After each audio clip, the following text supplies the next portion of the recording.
Welcome, everybody, to another edition of Worcestery Council Theatre 3000, September 17th, 2024. I'm here, Bryan O'Donnell here, with Travis Duda, with Brendan Melican. Why am I so fuzzy?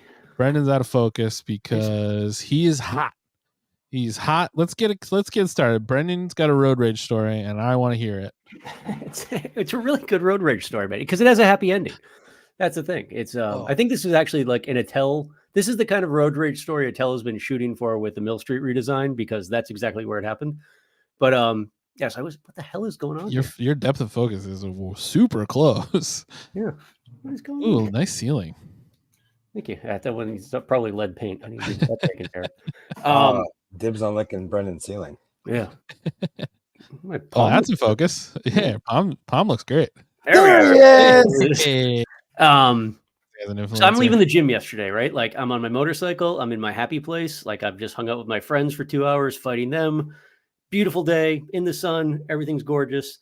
I'm on Mill Street over by Harbor Freight, approaching Park Ave. Going to cross Park Ave onto the other side of Mill Street. I'm in the left lane where I'm supposed to be.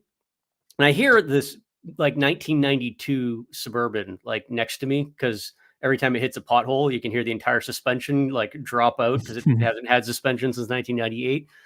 So I'm looking at it over the side, whatever. Light turns green, car in front of me turns left. So I just kind of go around because I'm going straight on Mill Street. And next thing I know, that Suburban, I can hear it banging alongside me, is now coming in front of me, going from that right lane into the left lane. So I rev my engine, hit the horn, and I have a very loud horn, like on my motorcycle. I don't have one of those little toot things. I put a truck horn on it just because I want to make sure you know I'm there. Hell yeah. And this guy, this is where it just starts getting comical. He thinks I'm hitting my horn because he's going too slow. And I'm trying, because he is going slow, but I was too. We're a 20-mile-an-hour city here, folks. Right.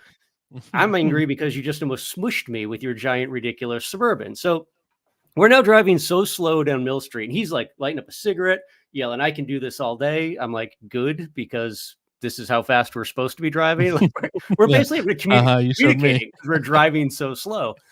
And I'm like, I couldn't get through to him. It's like, I'm not really angry. You didn't kill me, but I was just trying to let you know that I exist. And like, that's an important thing on a motorcycle. Really, we go the entire length of Mill Street with this guy driving 15 miles an hour. Super pleasant. It's like 75 degrees outside yesterday, right? Like, I'm just enjoying myself on the motorcycle. He's going up Airport Drive and I'm going towards Taddock Square. So as we're parting, then I just had to speed up a little bit to get alongside and actually get. So this was a vehicle full of hill people. And I've got mom, dad, and their teenage son in the back seat. And like, the father's still losing his mind because I was telling him to drive faster. And now we're driving so slow alongside each other as we're parting ways. I'm like, dude, no, like, you almost ran me over. I think it may have been starting to recognize with him, but this is where the kid in the back seat starts like acting up. And so I've heard this is a thing, but I had not experienced this in real life, right? I ride a Triumph.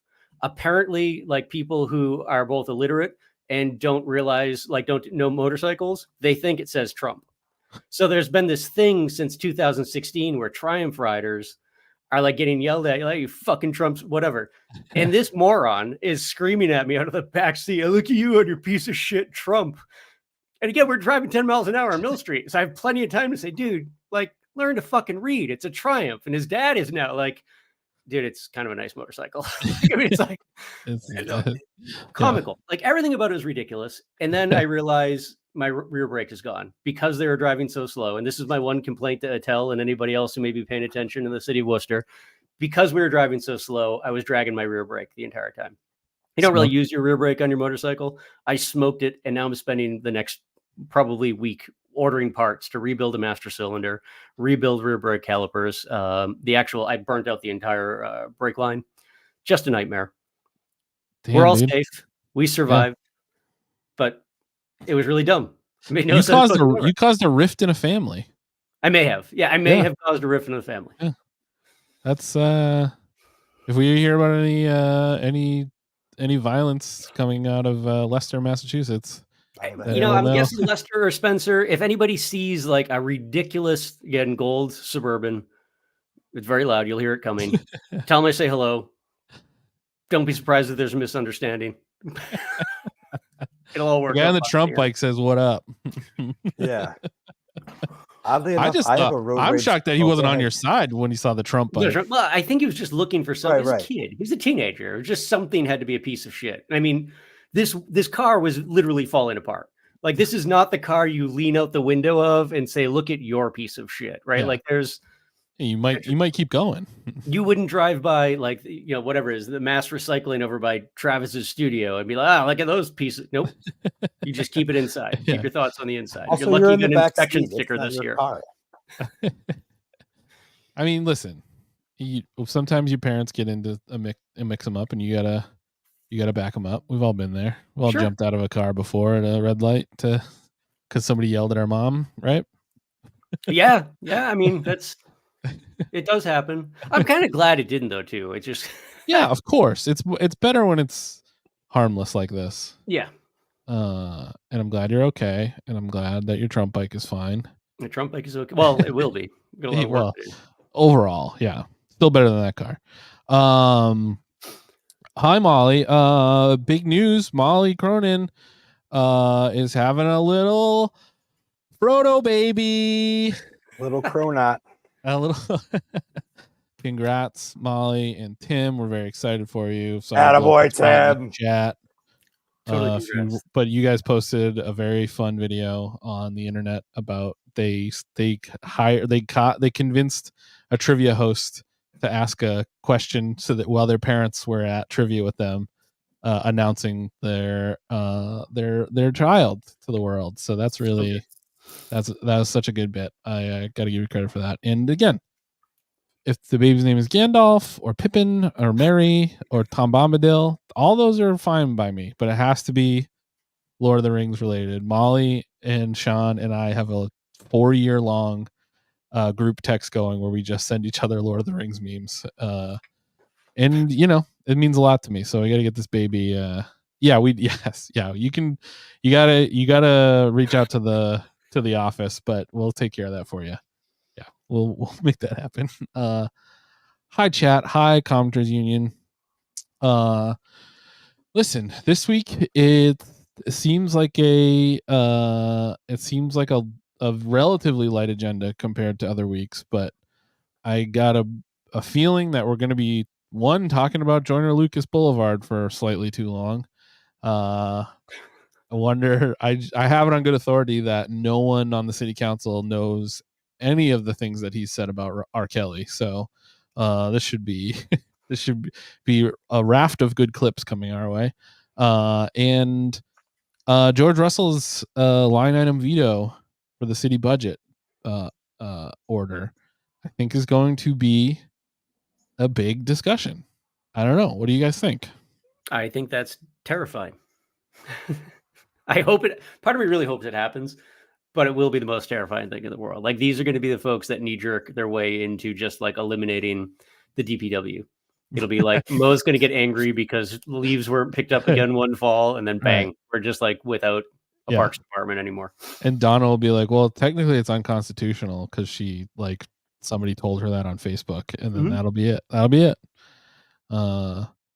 So yeah, it should be an interesting meeting tonight. We'll see. Hopefully we'll get some fun. They want the ability to cut off the mics for public comments after 2 minutes, which I guess I kind of am in favor of if it's automated and it just turns off everyone's mic after 2 minutes.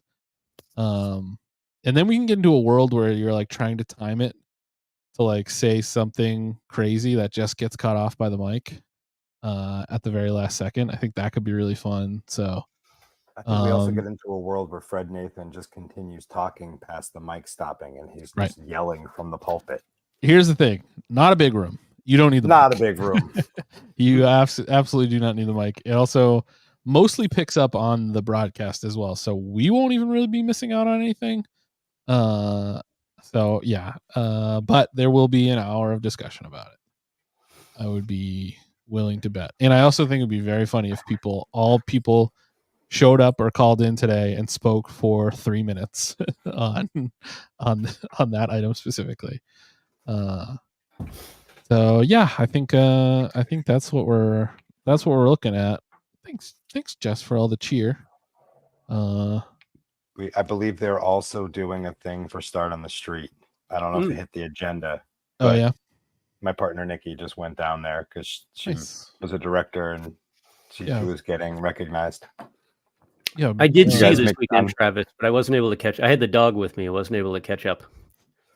I lost you just over like the corner of Elm Park and over by the glass. I stay sneaky. Yeah. I ran into Shaun and Davin. They were waiting in a ridiculously long line for ice cream. I felt really bad for Shaun in that moment. That's tough.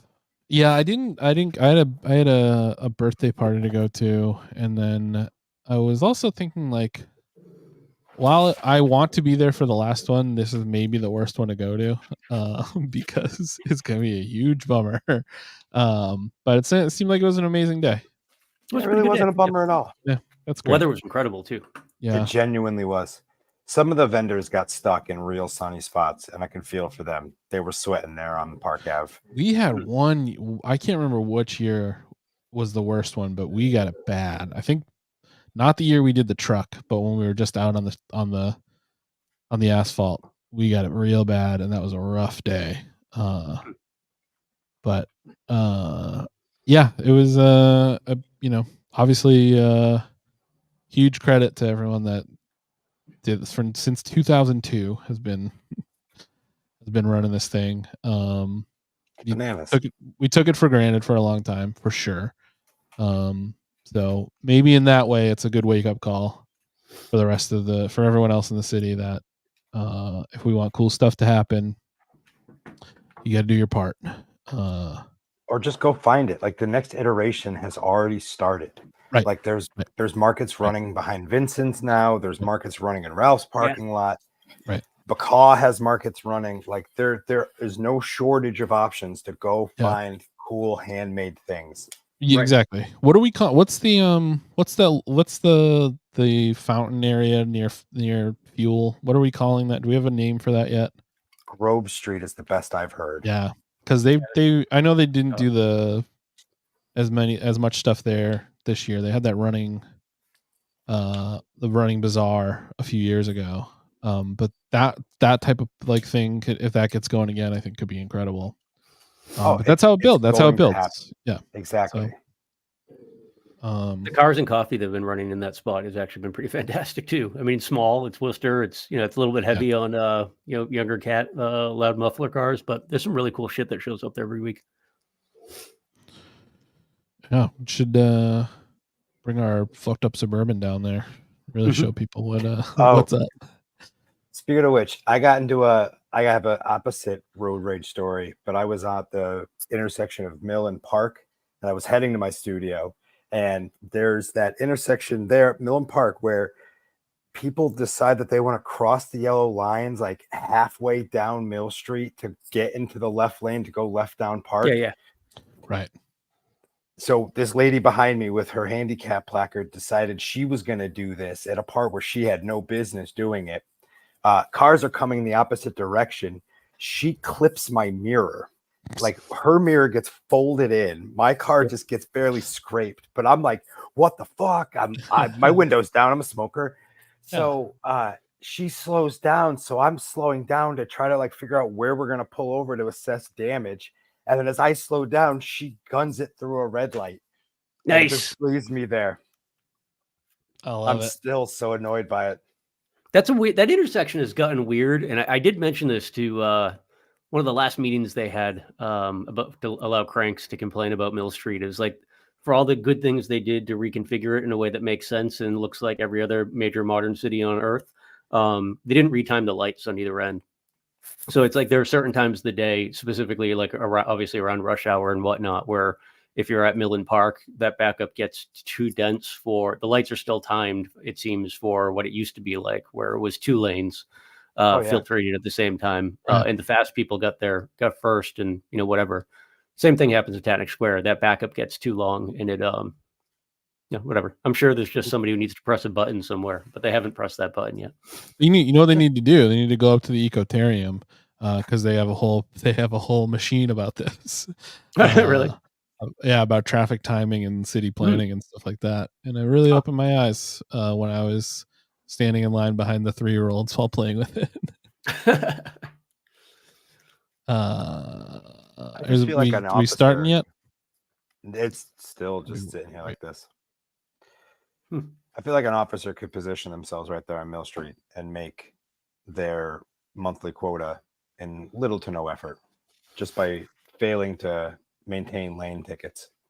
Yeah, I mean that's one that I usually, because I essentially go the same way you do to the gym every morning, but I'm going down to Cambridge Street. So it's like that in that intersection is really weird. Like my frustration is less the people who are getting into that left lane, because I'm usually one of them, but I'm usually on the motorcycle, so it's like I can fit. Oh yeah, but you can peel around real easy. It's more the people who take a left at Millen Park, but don't put their directional on until a car comes up behind them. Like that person, we should all have hand grenades available just to toss into the sunroof of that person. Like that, there's enough traffic there where you either should have a left only like arrow, like a timed out, dedicated both ways of Mill Street, or just free hand grenades, like just a small pile of municipal hand grenades. I'm down for hand. Yeah. I've told you guys my idea before of just keeping a cooler or a small refrigerator in my car with different milkshakes in it. And when somebody pisses me off in traffic, just hucking a milkshake at them. Yeah. I really think that could solve a lot of my issues. Certainly. I don't know about anybody else's.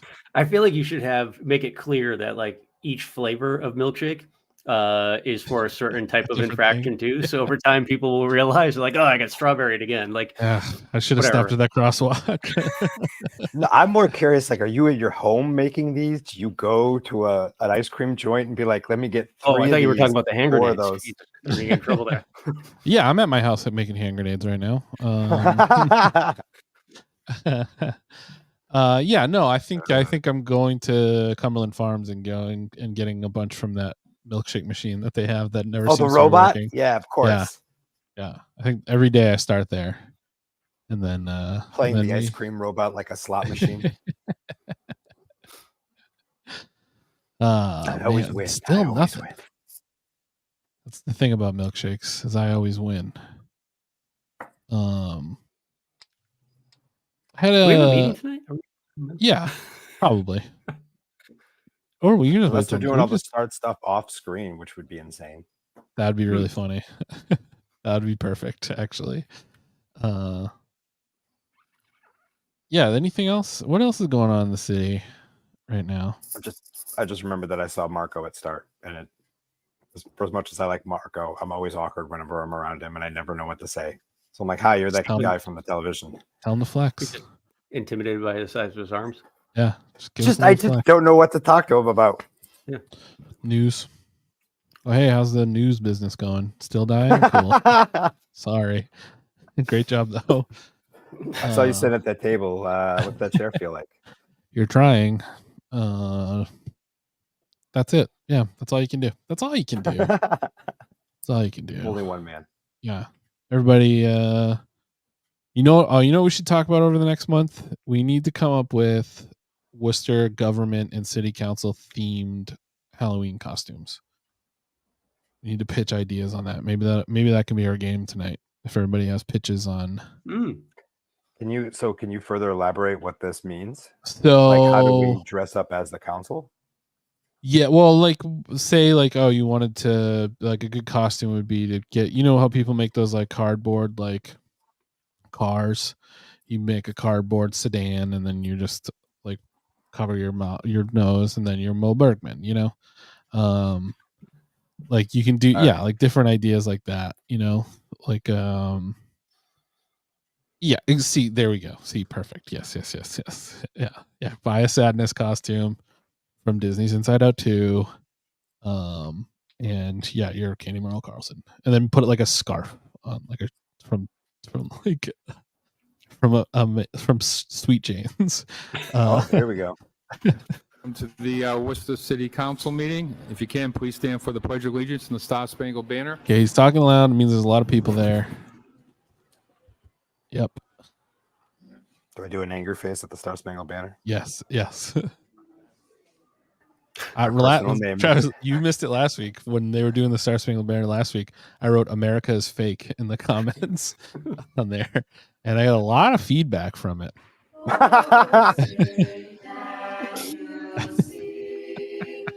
I don't know why, but I've always pictured George Russell as an actual like walrus in a man costume. Yeah. So yeah, that's a good Hiding one, his Moko. tusks. Yeah. Like screwed in ones. Oh yeah, we got a bunch of Joyner Lucas fans in the audience tonight. Joyner, what do you think about Chris Brown, a person you've continued to work with despite all his many crimes? What other good costumes could there be? Could get a really scared bird costume, and that could be Donna Colorio. You just buy a Bob Barker costume and repurpose it as a Christian King costume. It's that tiny little mic with the. You just walk around holding your mic. You got to screw on a big bass to it. I'm Joe Petty. Joe Petty with a big spinning umbrella. Why does it seem that only Christian, the manager, the mayor, the clerk, and Kate have their little flag set up? Oh, interesting. Well, everyone else clearly wants to destroy American history. And Worcester. Here. Yeah. Here. Oh, Trainer's heading to his napping spot. Councilor Nguyen. I saw that in Councilor the. Hida. Here. Councilor Pasillo. Here. It's really Councilor special. Russell. Did you hear the story about that? Toomey. Here. No, I missed it last week. So the person that sent it to us, there was a mix-up in our conversation, and they accidentally texted that picture to Kate Toomey.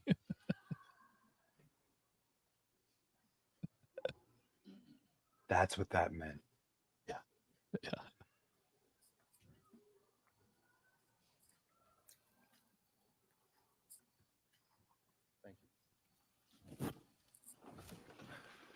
Who was that for?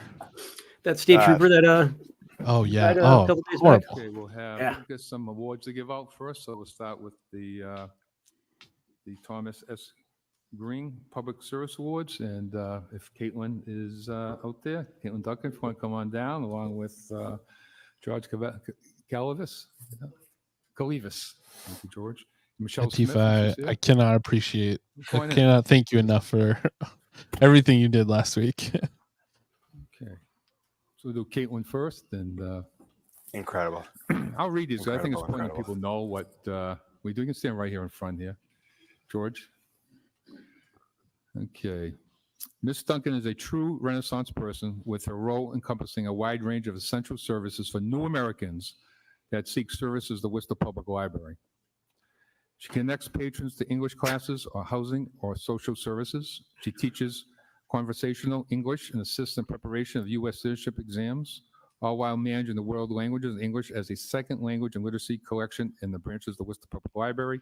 I feel like they should make the Her impact is proclamation not part only before they have the people tangible, come up and stand transformative awkwardly for in the 10 lives of minutes the while Joe community reads off served a by the script Worcester that was Public written Library. for him earlier in the day, and this is the Yeah. first time he's actually seen it. Like they're his Individualized approach Revolutionary to address Guard. the unique needs of each and every patron.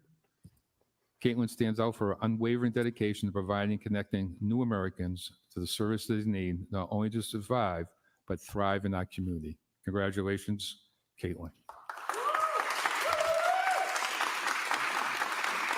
Yeah, I was gonna say get a Superman costume and you're basically Nico.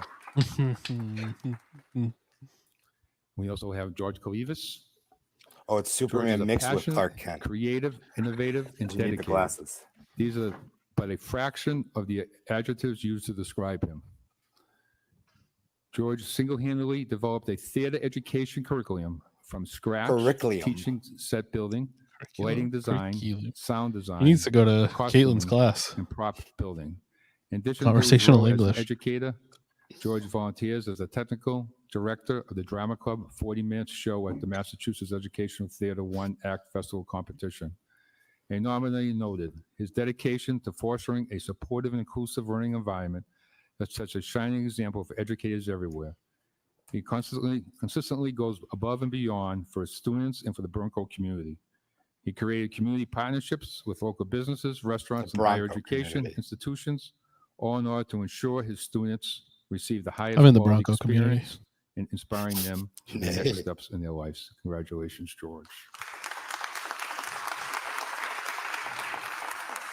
Don't look so solemn, dude. You're getting an award. Michelle Smith going to be here tonight. Yeah, but he has to stand that close to Joe Petty. And she's the Assistant Chief Development Officer for Planning and Regulatory Services at the Worcester Executive Office of Economic Development. Ms. Smith's deep knowledge and exceptional talent makes her a tremendous asset to the city of Worcester and universally respected across the city departments, among community members, and with local business and nonprofit leadership. Ms. Smith has led the city's first comprehensive plan in 40 years, Worcester Now Next. Through skill, dedication, and unmatched work ethic, she has led the planning division to new heights using innovative thinking, tenacious focus on continuous improvement, interdepartmental collaboration, and prioritization of long-range planning initiatives. A nominee wrote, "I hope you will recognize not only Michelle's tremendous professional accomplishments, but her impact on the field of public service as a role model for other women in local government. Michelle inspired me to continue my own path in local government, and that is a gift." Congratulations, Great. Michelle. So that's who we have to thank. I was like, was that Joe Petty actually talking for himself? So I'd like to present both George and Caitlin, and also Michelle for Key to the City of Worcester.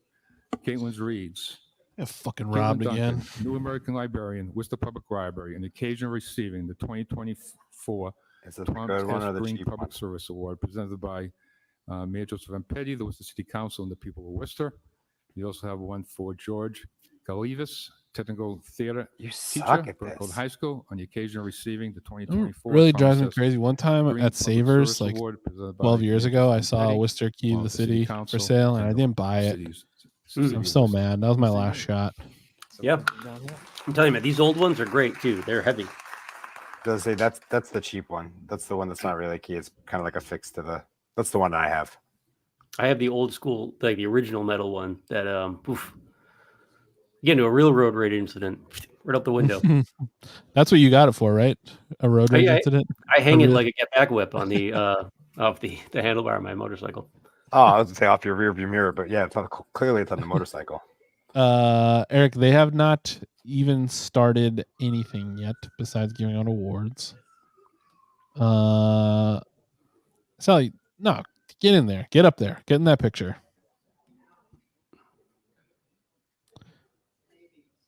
Not the doors to opportunity, I don't think. It doesn't open any doors, but it opens any plate glass window you throw it at. And my heart. Ooh, and my chastity belt.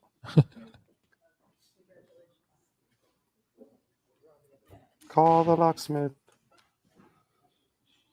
Men in Tights reference. Yeah. Nice. Whenever I think chastity belt, I think of Everlast, and it's Maid Marian in that movie. It's giant padlock.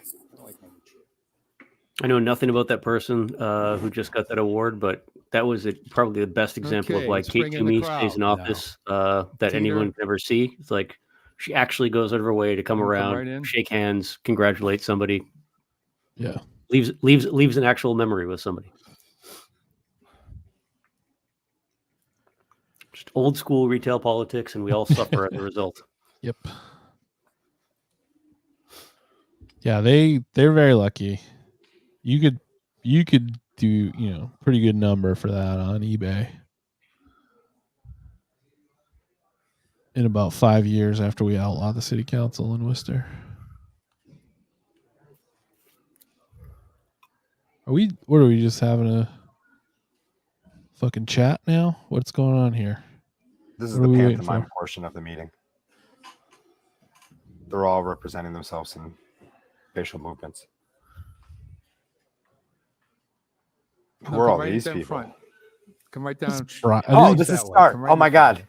No, they're openly bribing the city councilors. They're handing out swag bags. My partner's standing there, and I was like, wait a minute. I recognize that dress.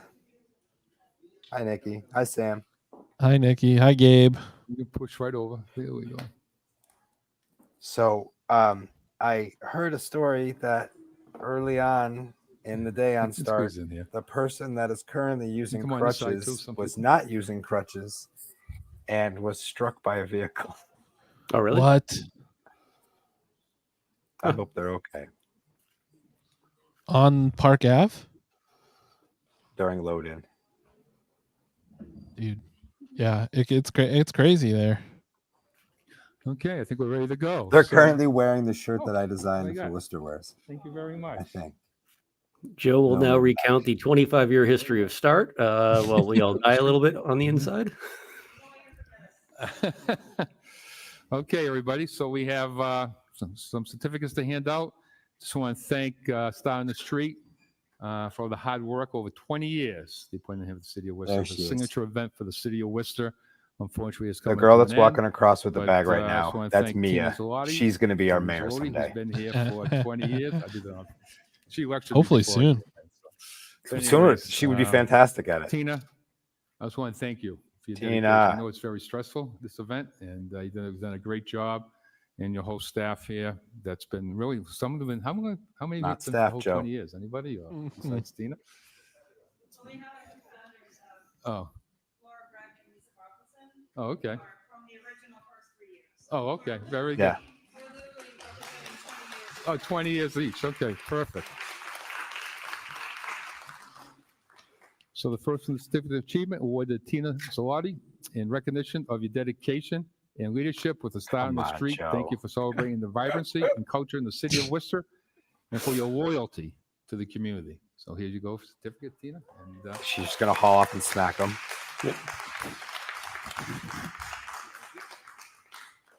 Stacy Lord, in recognition of your work in Star on the Street and the rest of the people I'm going Kind to of. announce. Thank you for your celebrating the vibrancy and culture in the city of Worcester. Laura has only and your been loyalty involved the to past couple of community years. also. Stacy was there early days. Okay, we have, okay, make sure I get this right. These are in a certain order, but, oh, here we go. Marcy Proventure, Marcy is here? Oh, okay. Marcy suffered an injury in the last, Star on the Street on Sunday. And but it'll take a few weeks, but you'll be back in action.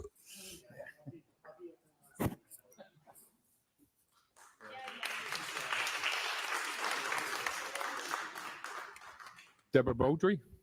Deborah, congratulations. Kelly Kozorik. Oh, hey, no shit. That's my project manager. She works with us for Unspec Graphics.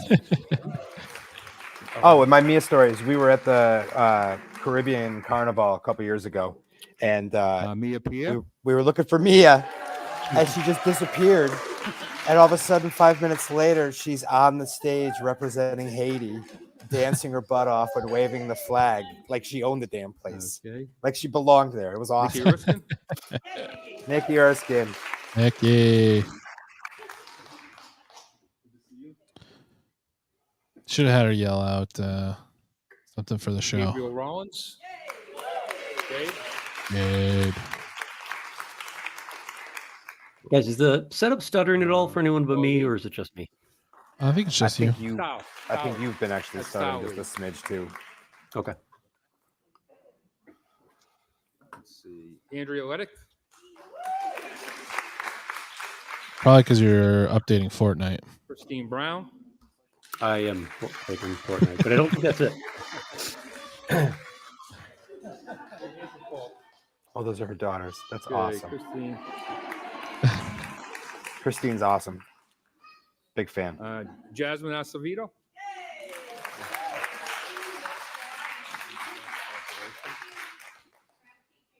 Alex Monaco.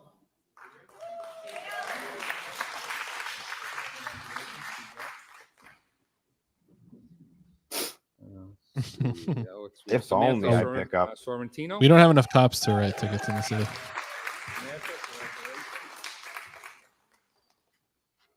Robin Fair. Grafton to Water Street is closed. We What's have going Sarah on? Williams. Suspicious package is being investigated at Cutler Street. Grafton at Cutler. Worcester PD. Martha Fun. Siebel.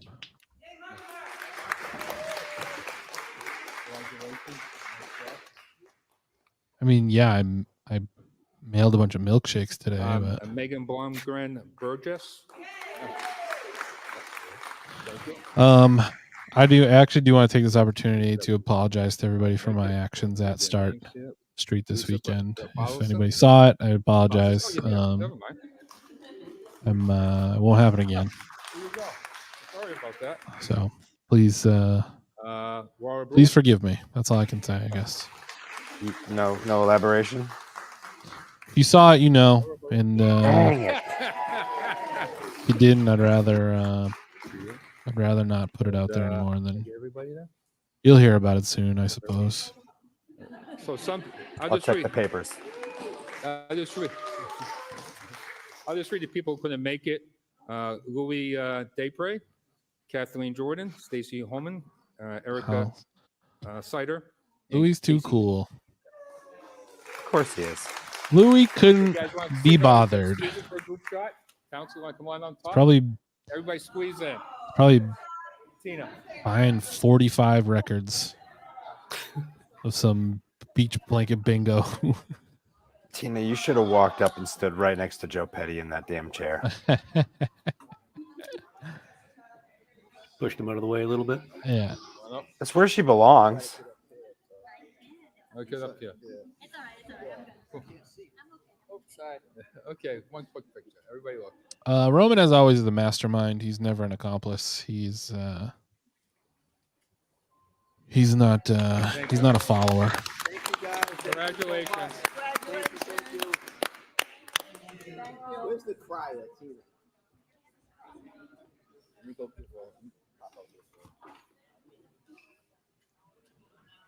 Man, can't wait till we get this meeting started next Tuesday.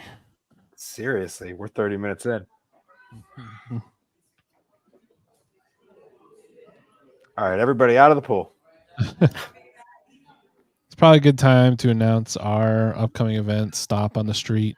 Stop on the It's where- sidewalk. Yeah, you just stop in the middle of the sidewalk, kind of do a little bit of art. Doesn't really matter who's there, but Less of a festival, more of a flash mob. yeah. Okay, yeah, going back to the agenda, we have the approval of the minutes of August 27th. Roll call. Councilor Bergman? Councilor Calorio? Yes. Councilor G.A.? Yes. Councilor King? Yes. Councilor Merrill Carlson? Councilor Nguyen? Yes. Councilor Hayda?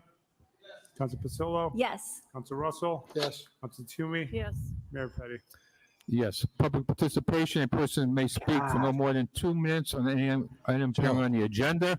His Fucking postings chill. You are get 2 awful. minutes. Just name, city of residence, and item number. Thank you. Fred Nathan Worcester.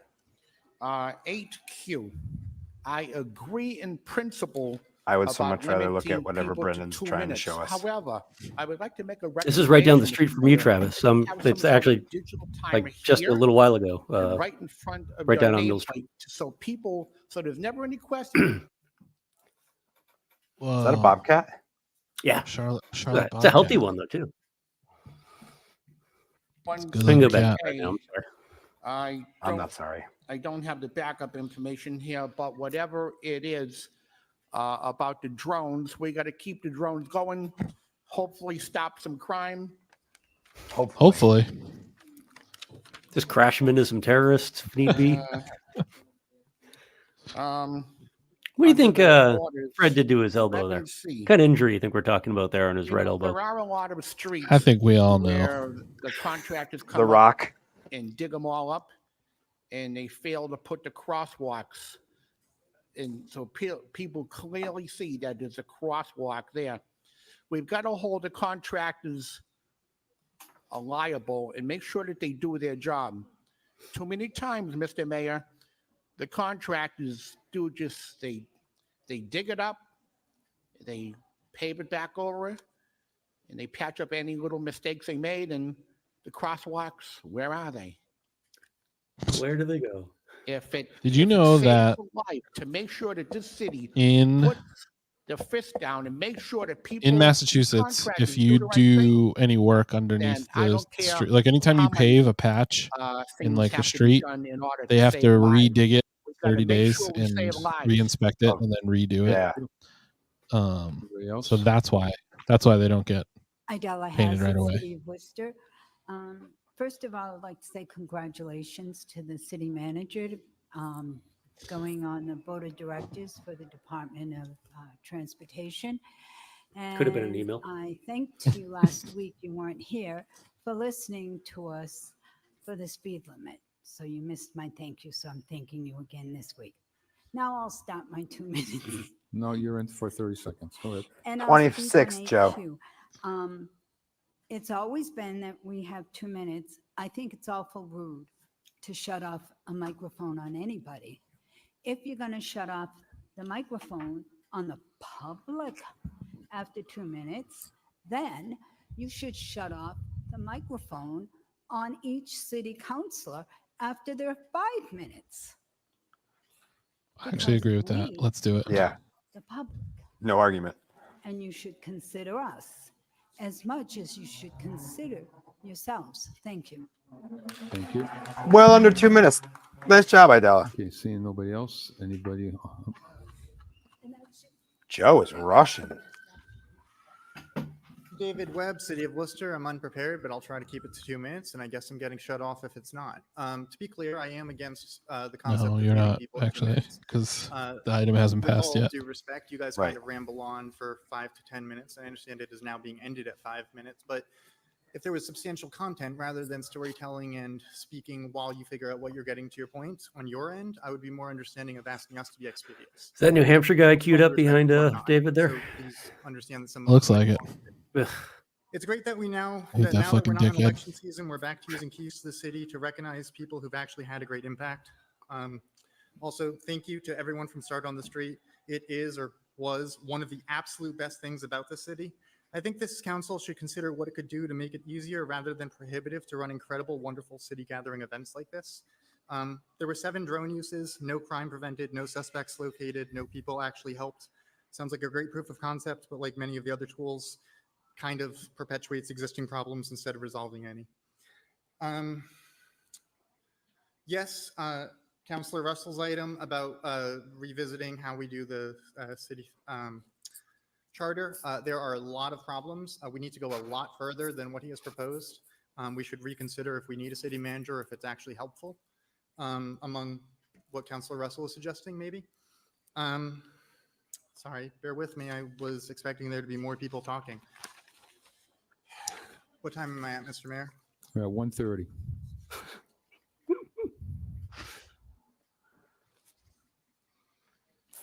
Could you imagine if that Haitian story Well, came out of 17H, Worcester and petition of everybody had to Gordon reach Davis out to to our request city Council manager request to Standing check Committee to on see Public if that Safety story was? investigate the issue of systemic racism and public safety with public hearings included, as tabled by Toomey on May 14th? Sounds like that might be worth looking into, given everything else. Thank you. Thank you. Is your I name love city that they're like making a point of I like, lived in Oxford, but I've worked here for the last 8 years or so.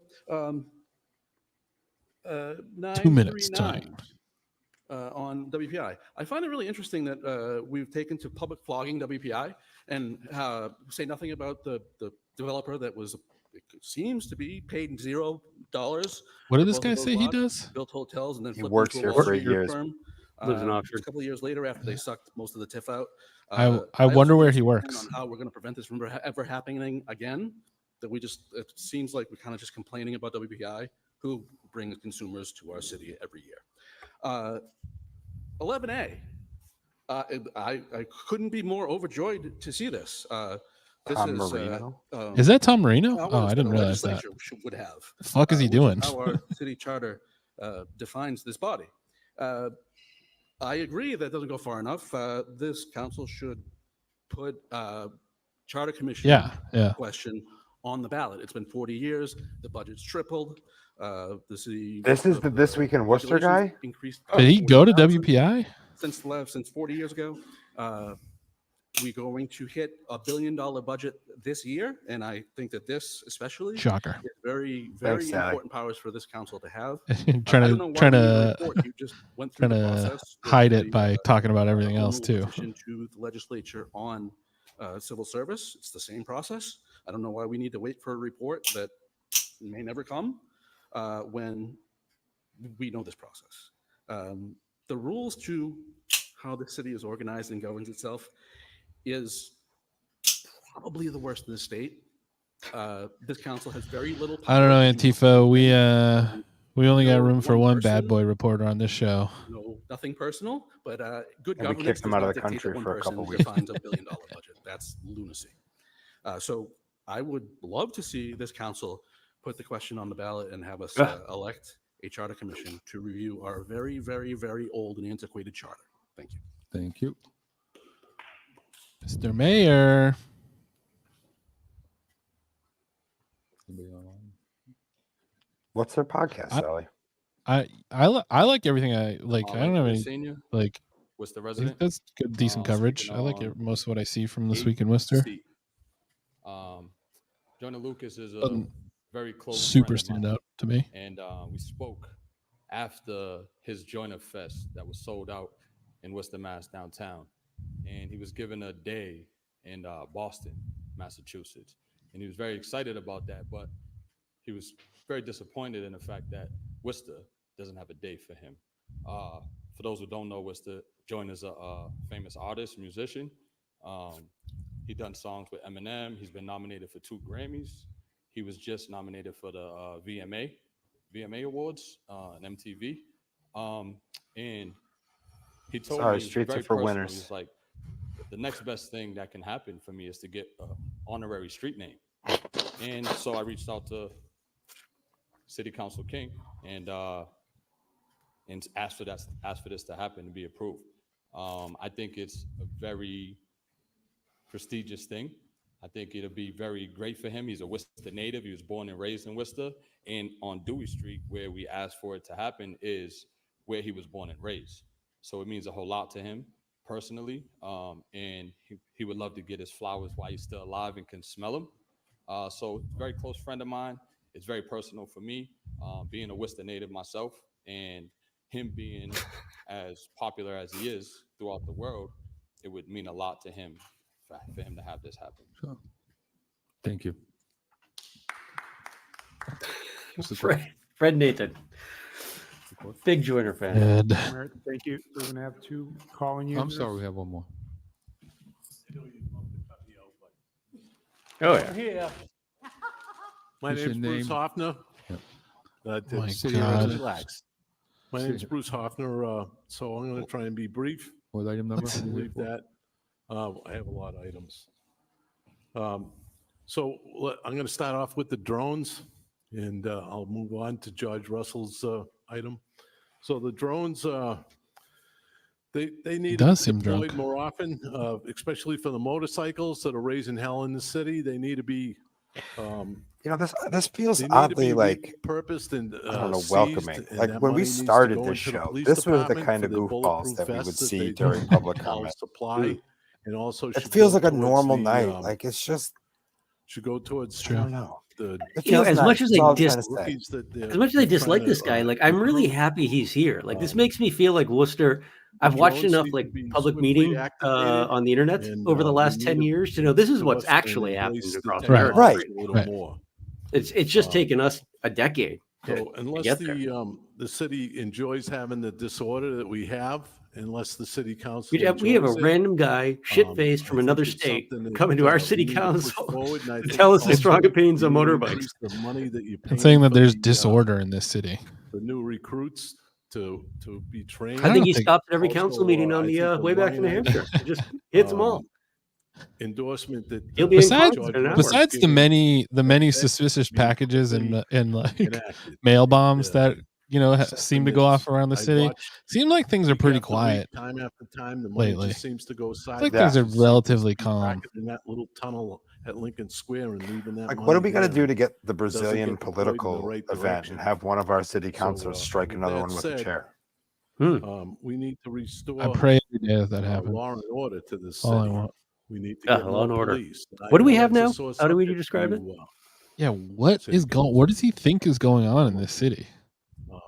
but I'm Order in directing law. this towards you, Mayor. He doesn't like that order. And also, I'd like to speak about the, if they could use the drones to watch for some of the. Please wrap up your trash and comments, disorder. sir. There's things that are being thrown around in the city.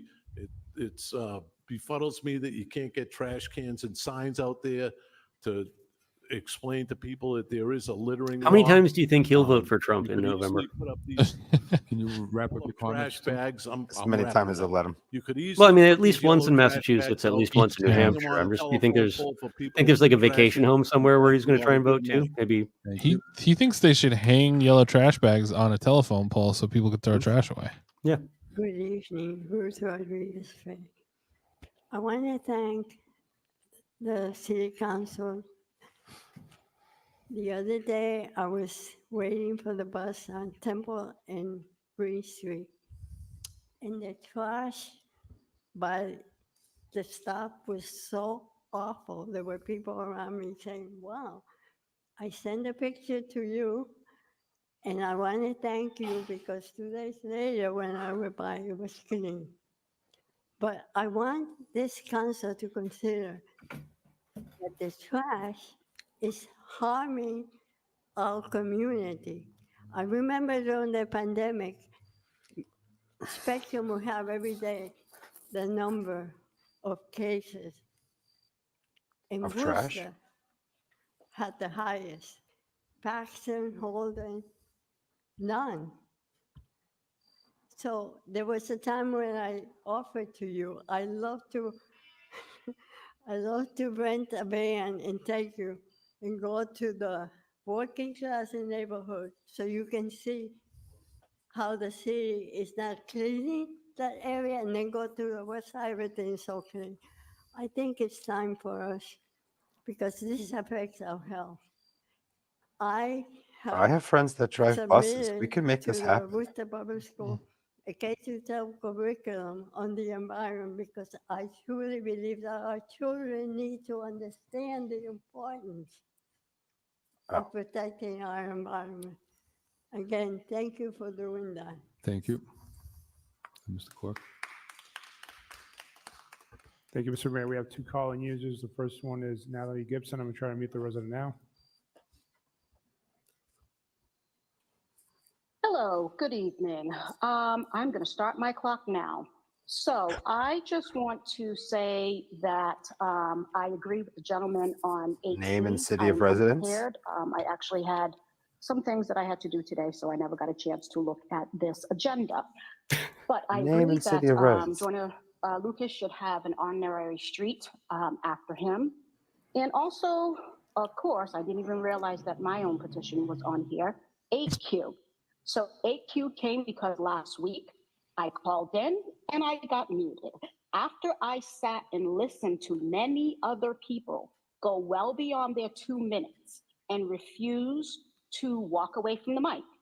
So while everybody has a right to put in their own petitions for whatever it is they want, everybody has a right to agree and disagree on them. This is why. Some of us call in, we're actually participating still, even though we're not there in person, because some of us have lives, jobs, and etc. So I think it's only fair that if I call in via phone or I'm on Zoom or any other virtual platform, I get the same amount of time as other people that are in front of you. Therefore, of course, I'm going to go yes with my own petition and ask that you mute the microphone of the people that are there in front of you. Yes, you can have a timer up by the mayor's They have a timer. name so that everybody can see it. I do like that idea, so thank you, Fred. But yeah, let's They make have a sure that timer. we're fair. That concludes what I have to say with 25 seconds. Thank you. Next speaker. Thank you, Mr. Mayor. The last speaker is Natalie Turner. I'm going to try and mute the resident now. It was Natalie Gibson. Yeah. That's right. They pipe Hello. me. They pipe me into the meeting. Can you hear me? Yes, just your name and city of residence. Hi, my name is Natalie Turner. My city of residence is Natalie's Worcester. tonight. I called in to support 11A, the request from Councilor Russell about the city charter.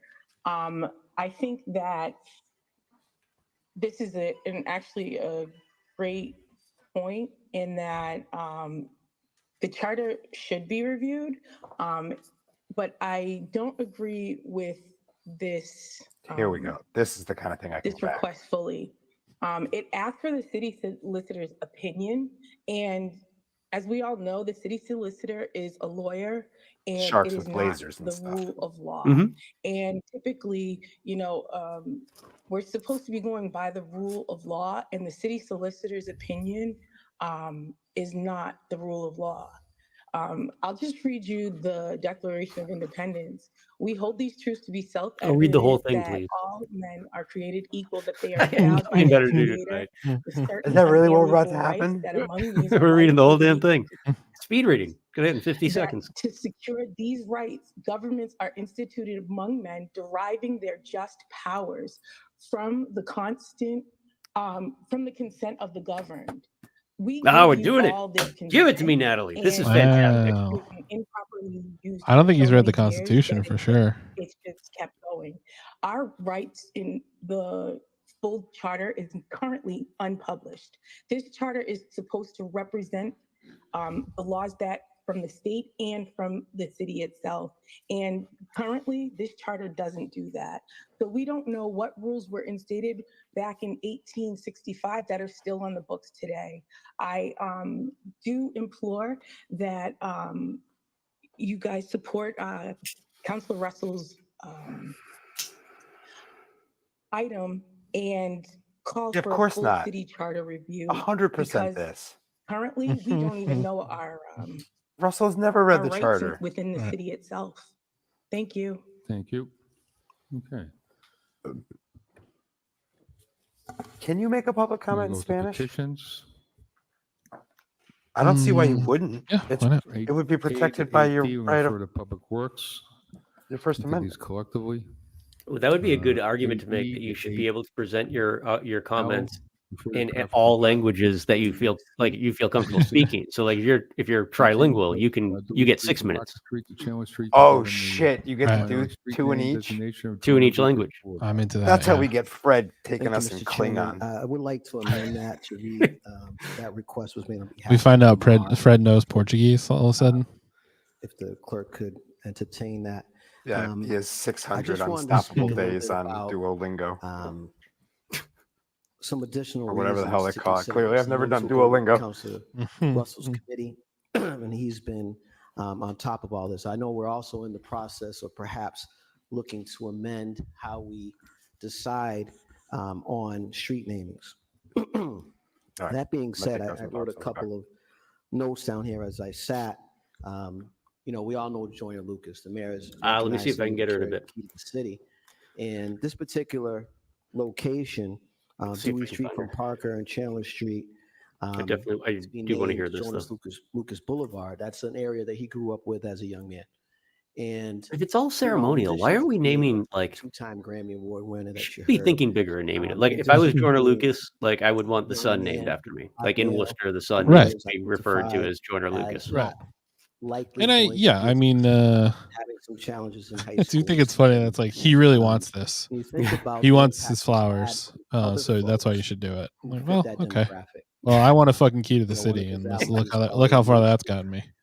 When he talks about some of those challenges and how he had to interface with psychologists and psychiatrists who labeled and judged him. All right, let me see if I can find Continue out. to rise, Copy. Mr. Chairman. And I wanted to know, with regards to his social commentary, when the George Floyd happened and all of those things, he engaged and produced and created a song, a video that was shot here in the city of Worcester with Worcester residents. No, called I'm we Not haven't- Racist. We haven't gotten any And it went recognition. national. was on. But I CNN. don't wait. That's not what we're. We see all those things. If talking about, I certainly wouldn't want that throughout all of this, or that. That's not why we're doing giving it. light to at times controversial perspectives, but in the end, trying to figure out We can't be. This hot dogs party can't be forward co-opted humanity. by city government. I mean, think We're about we're some we're of his at heart a messaging on punk what organization. You did, damn, I'm dead. Talks about texting and driving and the significant consequences, which could be death, Mr. Chairman. I know we've all been guilty of that at some point in time. I love You when, know, I love whenever his something most about recent driving Grammy comes up, Christian nomination completely with incriminates Kelly Rowland himself. called Dude, you don't need to tell people that. You for don't me, need to keep talks reminding people that you about speed what and it's text like and to have a drive. loved one who's addicted to drugs, who's addicted to pills, opioid addiction, and what that looks like from all different aspects and angles. And the reason I bring that up, Mr. Chairman, is that this social commentary and this thing called rap and hip hop and music, it allows the author and allows those folks that are listening to it to lift themselves up, Mr. Chairman, to figure out how to deal with trauma. He has a song called Devil's Work, where it talks about the unfairness of the loss of life, the unfairness of folks trying to figure out how they deal with their faith in the midst of good folks dying. Well, folks that who are perceived as not so good continue to live, Mr. Chairman. And it's those sorts of commentary that gives I don't care. light Like to I don't people. care. And in some instances, actually, People want to do it. That's lives. all, like all well and good. He So is he's more famous. than He is just a an artist. Grammy nominated He's put on artist. 508 I on the just map. think that people Was maybe on the should map, be aware of the things he not said just about Chris nationally, Brown but and internationally. others. And regarding trauma, that's been a If we're gonna constant do source that, if we're gonna celebrate it, his subject matter, his own family life, and talking about publicly in interviews across the country about how he's navigating through those challenging relationships in his own life. I apologize for no dog. That June kindly asked that I tell the internet to go fuck itself. She's not moving off the couch. Figure out a way to get through all of this, Mr. Chairman. He's put us again on the national and international map. And with respect to significant trauma and loss in our community, Mr. Joyner has, when Worcester's hurt, he stepped to the plate. When we've had folks who've lost their lives in tragic incidents, he stepped forward and provided support for families, many times without being asked. This is a most worthy endeavor that we can embark upon as a council. Appreciate Mr. Tamar Langford for bringing this forward. And I think placing this in a place in the corner of Chandler and Dewey Street, and on the other end there, is a place when folks drive by, they know, hey, that kid went to South High. He was diagnosed. He was labeled. He's experienced loss and trauma. He's had family challenges, parental challenges, and here he is, continuing to rise and continue to fall at times, emotionally, perhaps with his own challenges, Mr. Chairman. So that sign will be a signal and a symbol of so much more than simply acknowledging his professional awards and commendations. So I'm looking forward to this, and I'm looking forward to the chairman of that committee in our office, and the mayor and the city manager. I know we'll all come together and try to continue to spread that light. Thank you, Mr. Chairman. Thank you. Thank you. Mr. Langford, thank you. And I also want to thank Joyner for a project he's doing at South High School, which will be a beautiful project once that's completed. So thank him for that too. I'm sure everyone's going to talk endlessly about this. I think it's important, just for context, that everyone knows that Minneapolis's ceremonial street sign for Prince Rogers Nelson Way, they put that up in 2022. King. You know what work Prince had to put in, including death, to earn. Russell. That's what I like. Listen, and we can talk about this, but I would say if we're ranking people that deserve it, then Joyner Lucas actually has at least tried to do some things, bring it back on Manager. Worcester a little bit. And So, now this isn't, again, the, this isn't, performance of it's not an the attack changes to one No. president's or anything speech like to be that. moved But like you by 2 said, minutes I think, on testimony from he's city younger than council me. on the So agenda to ensure that the same rules are enforced there's by the time. chairperson, Yeah. both in person and virtual attendees. Yes, and that's the clerk. Take those collectively. Roll Councilor call. Bergman, Yes. Councilor Calorio, Yes. Councilor GI, Yes. Councilor King. Are we That's taking great, P and George Q Simpson. together? Congrats. Vote there. What's that? Or I have 2 future different votes. congrats, let's Is it say. P Good and luck. Q, you said? Yeah. Can we pull out Q? We can start over. So I In the can middle of a vote roll no? call, but we can start over, I guess. So do P first. Roll call. Councilor Bergman, Yes. Councilor I Calorio. just love how Councilor much GI, many of them Yes. hate each other. King, Yes. Councilor Merrill Makes me Carlson, very happy. Councilor Nguyen, Yes. Councilor Hayda, Yes. Councilor Basillo, Yes. Councilor Russell, Yes. Councilor Toomey, Yes. Mayor Petty. Yes. Q. Roll call. Councilor Bergman, Yes. Councilor Calorio, Yes. Councilor GI, Yes. Councilor King, No. Councilor Merrill Carlson, Yes. Councilor Nguyen, No. Councilor Hayda, Yes. Councilor Basillo, Yes. Councilor Russell, Yes. Councilor Toomey, Yes. and Mayor Petty. Yes. Okay. Appointment to City Council, I'm going to reappoint of James Delarge as the associate member of the Accessibility Advisory Committee. Confirm on a roll call. Roll call. Councilor Bergman, Yes. Councilor Calorio, Yes. Councilor GI, Yes. Councilor King, Yes. Councilor Merrill Carlson, Yes. Councilor Nguyen, Yes. Councilor Hayda, Yes. Councilor Basillo, Yes. Councilor Russell, Yes. Councilor Toomey, Yes. and Mayor Petty. Yes. We have 9.3A, recommending adoption of salary ordinance necessary to implement the city's recently completed buying agreement with Local 1009 IAFF. Roll call. Councilor Bergman, Yes. Councilor Calorio, Chairman, I had my hand up. Councilor GI, Yeah, Council King. Thank you, Mr. Chairman. I just had I think it was couple 8Q, which questions, sounded like it and, passed, I which would wanna, be gonna ask cutting the some mics off questions after already 2 asked, minutes. So I don't know if you want to take them concurrently or not. It's very simple. If you could share with the chair, if the administration can share sort of the scope of the salary increases, and also just for the public, how long it's been without a contract. I'd like to hear for both of these for the sake of time, but if it's one at a time, I have to sit down and stand up again, that's fine. So I'd like to ask that question and Christian has to in be past regards to the other This is the bargaining new. units. Oh, This is the new item. Talk to the equity Thank of the increases through the chair. So you can do 504. I know the years are in the report, but go ahead, Mr. Manager. Thank you, Mr. Mayor. Through the chair, to the councilor. So both of them are a little different. So I'm going to start off with the first one, which is the fire department. And that is local 1009. And so local 1009 IAFF, their contract ended beginning of fiscal year 2024.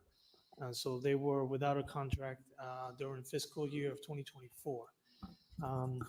And so this contract negotiation not involved last fiscal year, fiscal year 2024. It involved this fiscal year of 2025. And then we were able to then discuss a future year of FY26. This is something that it's, in my time here, I haven't seen much of this kind of activity where you're looking ahead in terms of contract negotiation. You're usually negotiating the year that you're in, or you're negotiating behind. But we wanted to make sure there was a lot of different bargaining units that are at different dates, and we wanted to take this approach. And so there was a good opportunity here to look at this current fiscal year and also the following of FY26. The increases here, all of them, is what we've been giving to most, if not all, of our, actually all of our employees have received a 3% COLA over the past couple of years. FY24 and FY25, the COLA in the budget that was approved by council has been a 3% increase in cost of living adjustments for all employees. Oh, he defined it. I was going to And make the a stupid joke. I FY26, hope it was sets, Paula it Cole. sets right now a potential cost of living adjustment at 2%, and that's what we've bargained with them here in this situation. In addition to this, one of the things that we were able to discuss and negotiate with them that we looked at was something that we did with previous bargaining units. We looked at market rate adjustments, whether it was the 911 patrolman union, and then also looking at 495 and other bargaining units where we've looked at major adjustments there, whether it's 2 pay grade adjustments or market adjustments, et cetera. And so here, what we agreed upon here was a 1% market adjustment. One of the things that became clear during the negotiation with 1009 is that there is a component as part of now a required training for firefighters that they must adhere to a specific training related to air consumption. And so that's something that's extremely important for firefighters as they train and perform in the field. And so that air consumption training requires significant amount of work on their part to be able to complete it, but also be able to get the certifications that they need or be able to pass that to be able to continue being a firefighter because they could be subject to termination if they do not consecutively adhere to that training or to that qualification. And so there was a discussion of a stipend that was related to that particular change of work. And so that it was included here in their contract.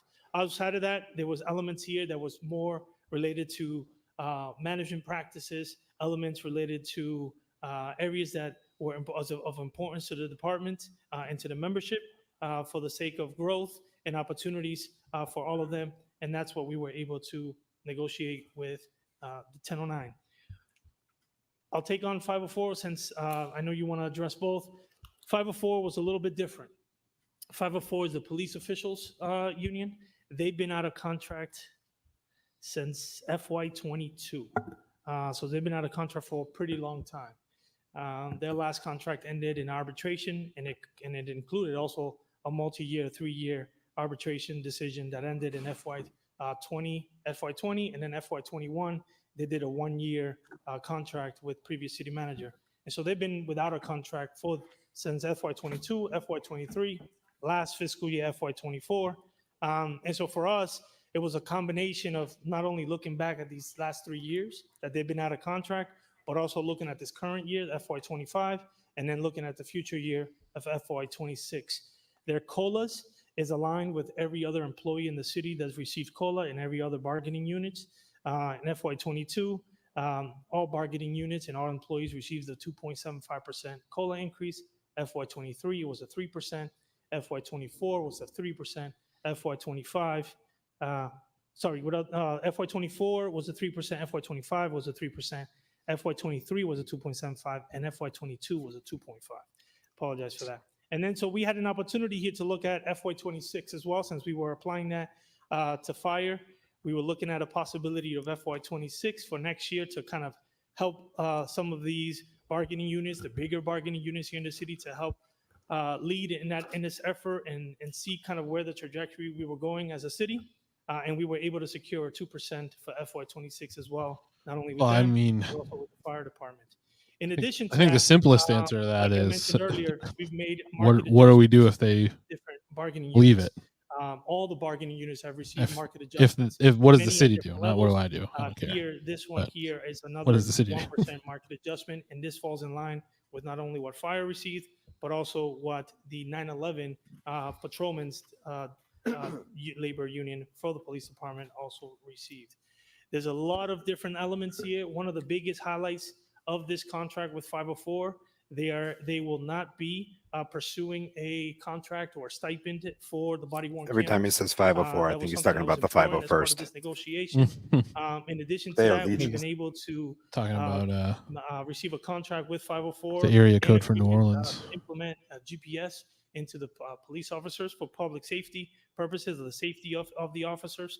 And so there's been a lot of elements here. There's been some adjustments to the differentials between different ranks, because we've seen a lot of compression happening there from previous contracts. And so we wanted to make some adjustments there. And these are some things that were supported by the former arbitration case that they had. So we were looking at all these comprehensively, and also looking back and looking forward in terms of what we could do, and then also understanding the finances of the city and the capacity and how we could be able to afford such increases. And so that's what we were able to secure.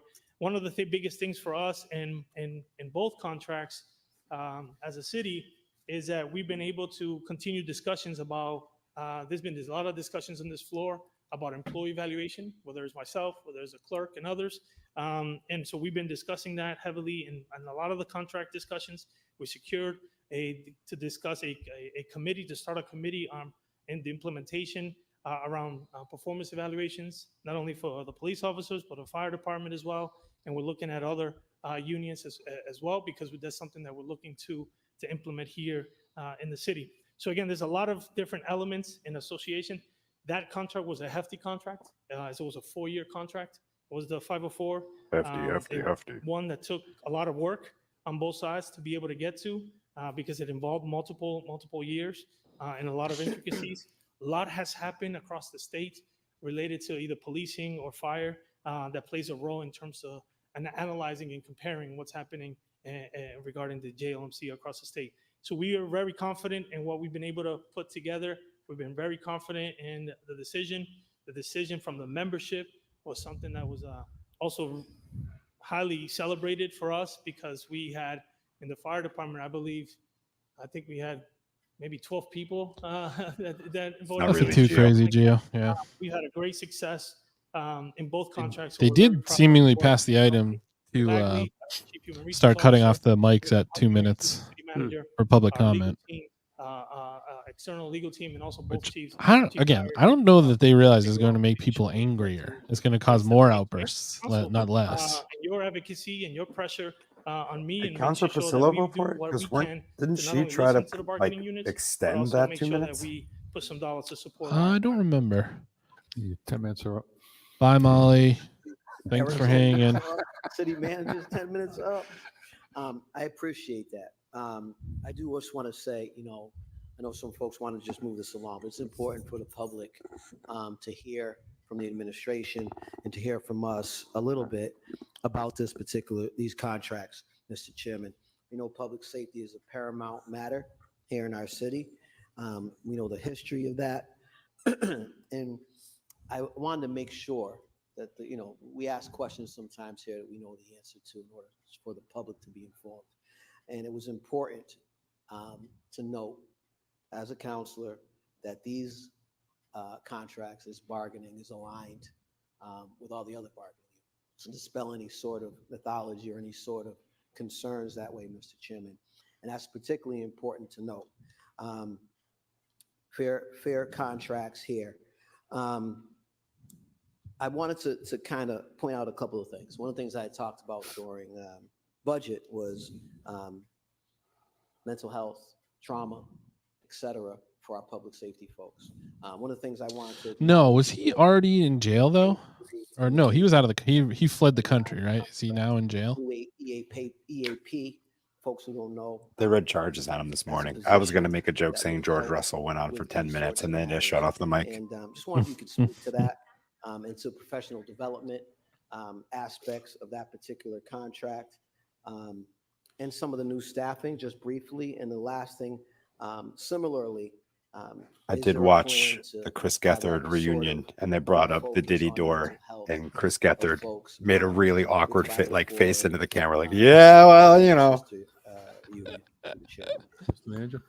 Through the chair to the council, that's a good observation. That's something that it was very important to all of us in our discussions, the mental health of our public safety officials.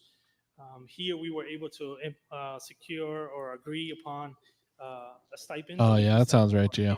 Official in the fire Sounds department exactly right. a significant amount of time, not only caring for and supporting the staff, but sometimes they play a role in supporting whether it's family members, etc. On some of the tragic moments that we've endured here as a city.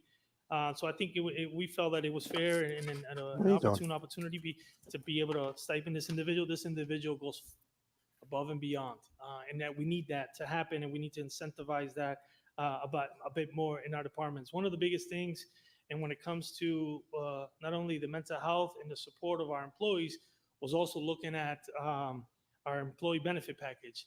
And so each bargaining unit bargains differently, and some of them have different elements. The fire department actually was the only department in the city who had paternal leave.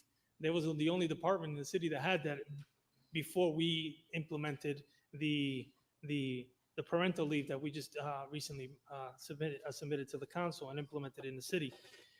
They've been now shifted over and been able to now utilize the full benefits that we have demonstrated for our staff, whether it's the medical leaves that here related to family sick leave, related to what was the other one? Performance development, compassionate leave, parental leave. I mean, you name it. We did quite a bit of amount of work on the fire. If you want to leave, you can. Whatever you feel like. We focused quite a bit on trying to get the officials to shift over into our health benefit package. They've been at a different package for many, many years, and we've been working on trying to shift that over for, probably decades. But we've been able to succeed to that, and part of that success was to make sure that we put that in place, and now they'll be shifting over to that for us. And so there's been a lot of elements here. We've included diversity trainings, mandatory diversity trainings for all public safety officials in every contract. That's added. That's important, and that's been something that not only it impacts the diversity and support that they need internally, but also how they manage and work with the community as a whole. And I think that's been a big success for all of us here in the city. Thank you. If you could just also inform us who's doing the diversity trainings. Somebody, and congratulated him early on. I appreciate with the all the mascot effort. I thing. want to specifically state.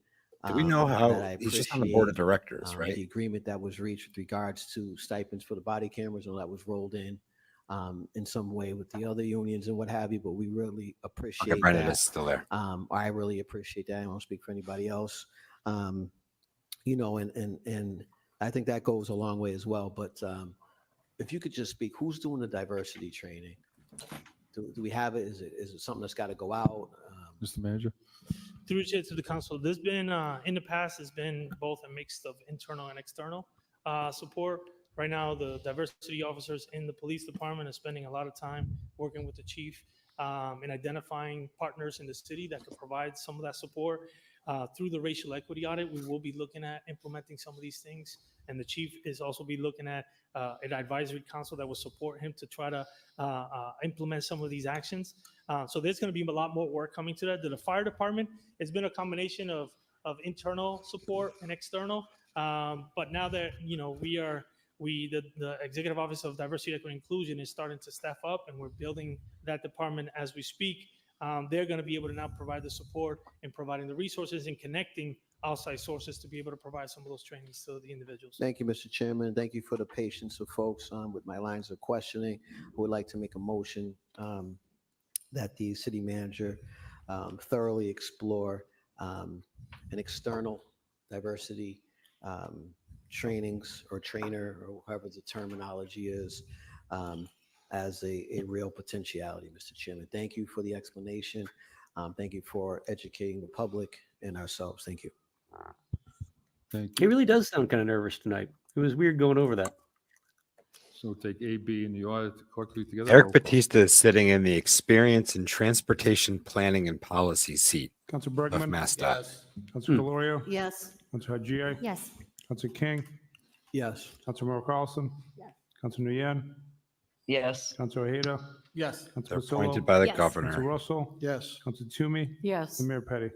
Yes, Mr. Manager, thank you, and good job on these contracts, and thank 504 and 1009.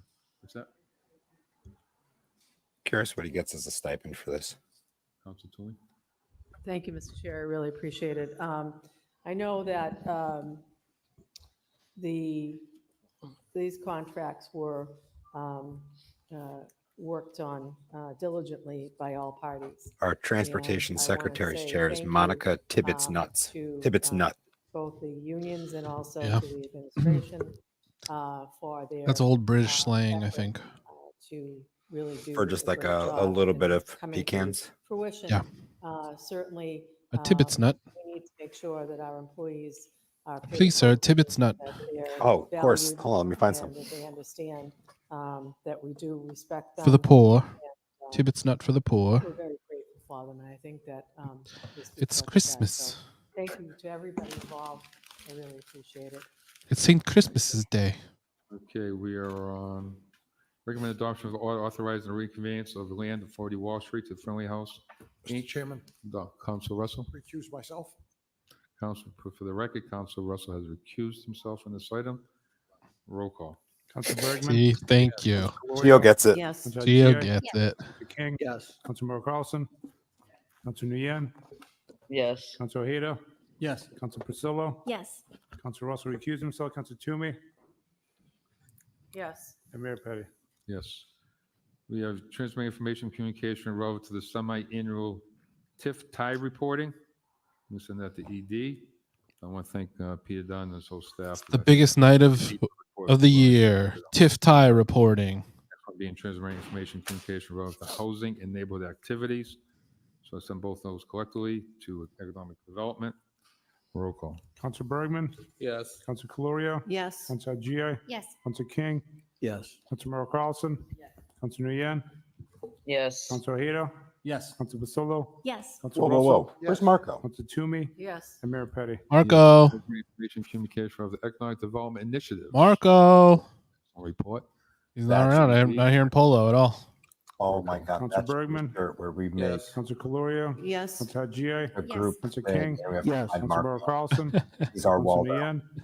Yes. Council Ojeda. Yes. Council Priscillo. Yes. Council Russell. Yes. Council Toomey. Yes. And Mayor Petty. Yes. Transmitting information Oh my God, this communication is relative so to long. parking restrictions for There's a commercial reason those vehicles. books and were send only that like to 12 traffic and pages. parking. I'm sorry. Roll call. Council Bergman. Yes. Council Calorio. Yes. Council Gia. Yes. Council King. Yes. Council Carlson. Council Nguyen. Yes. Council Ojeda. Yes. Council Priscillo. Yes. Council Russell. Yes. Council Toomey. Yes. And Mayor Petty. Yes. We have 9.13A, transmitting information communication for the quarter report and the use of Worcester PD's source drone. Anybody will send it to public safety? Roll call. Council Bergman. Amber, don't Yes. call Council attention. Calorio. Yes. Council They Gia. acknowledge it, then they slow Council down. King. Yes. Council Carlson. Council Nguyen. Yes. Council Ojeda. Yes. Council Priscillo. Yes. Council Russell. Yes. Council Toomey. Yes. And Mayor Petty. Yes. Transmitting information communication relative to the last 3 110 periodic inspections occurring at Washington Heights, including information relative to and when such inspections occurred. You send it to public safety. Council Bergman. Yes. Council Calorio. Yes. When did they end last? Gia. Yes. Council King. Wow. Yes. Council Carlson. No drone comments. Council Nguyen. Yes. Council Ojeda. Yes. Council Priscillo. Yes. Council Russell. Yes. Do you remember what time they wrapped up Yes. last week, guys? Mayor Petty. No. What time was that? Annual Veterans Nine- Health 9 o'clock Clinic. was the Send debate. that to veterans. Oh wow. You want that? We can file it. You want to take it? Okay. Yeah, BLM, they Council did. Bergman. Yes. Council Calorio. Yes. Council Gia. Yes. Council King. Council Carlson. Council Nguyen. Yes. Council Ojeda. Yes. Council Priscillo. Yes. Council Russell. Yeah, they passed Toomey. that on a Yes. And Mayor split-ish vote. Yes. Next item, 9.32A. We have transmitting information communication relative to the rollout of National Grid's advanced metering infrastructure. With us tonight, we have Joanne DeRose, who's Director of Corporate Affairs, and also Niani. Niani, thank you for being here, who is the lead program manager and takes all our calls. And Excited to yells get a to lot. Thank you for being here. And you'll have 3 other people with you tonight. So if anybody has any questions, You should see how excited he gets when he see any sees their questions? trucks. The cherry picker in particular, he loves that one. we can file it, I guess, right? He claps, jumps up So and good luck on down. this project, and I think it's going to be an important project, especially when my wife gets her monthly bill. We'll see how that works out, but so thank you. Council Bergman. Yes. Council Calorio. Yes. Council Gia. Yes. Council King. Council Carlson. Council Nguyen. Yes. Council Ojeda. Yes. Council Priscillo. Yes. Council Russell. Yes. Council Toomey. Yes. And Mayor Petty. Yes. Thank you for being here tonight. Much appreciated. Okay. We'll take these items collectively, 9.35A, 9.36A and B, 9.37A. On the finance items, we can adopt on a roll call.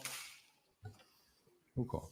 Councilor Bergman, Yes. Councilor Calorio, Yes. Councilor Gia, Yes. Councilor King, Councilor Mark Carlson, Councilor Nguyen, Yes. Councilor Ojeda, Yes. Councilor Pasillo, Yes. Councilor Russell, Yes. Councilor Toomey, and Mayor Petty. Yes. 10A through 10G, motions to adopt. Roll call. What is the Bergman, total number on the Calorio, of items tonight? Yes. Because they are Councilor burning Gia, through. Yes. 18 is business Councilor under Carlson? suspension. Councilor Nguyen, Yes. Councilor Ojeda, Yes. Councilor Pasillo, Those were Yes. just all the Councilor chairman's Russell? orders. Councilor Toomey, Yes. and Mayor Petty.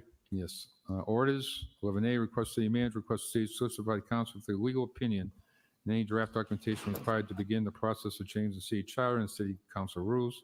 If necessary, to grant city council the authority to move, edit, and eliminate any of the item funding listed in the city budget by a majority vote during the annual budgeting process. Did I miss something? Hang on, before we do council, I think I missed something. I thought you did, Mr. Chairman. Okay. You were going fast. Okay. Okay. Transmit information communication of the Worcester Polytech Institute. Oh, purchasing of the Hampton Inn and Suites at 65 Prescott and Courtyard Marriott at 72 Grove Street. And Was that intentional? I don't know. Oh, okay. They haven't really they haven't talked much about it. There was no public comments about WPI really. Yeah. Just that one. Besides Tom Marino. Right.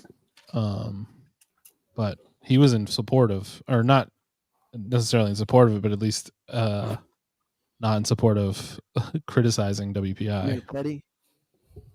It's like what? Thank you, Like and they can't do thank you, anything. Mr. Chairman.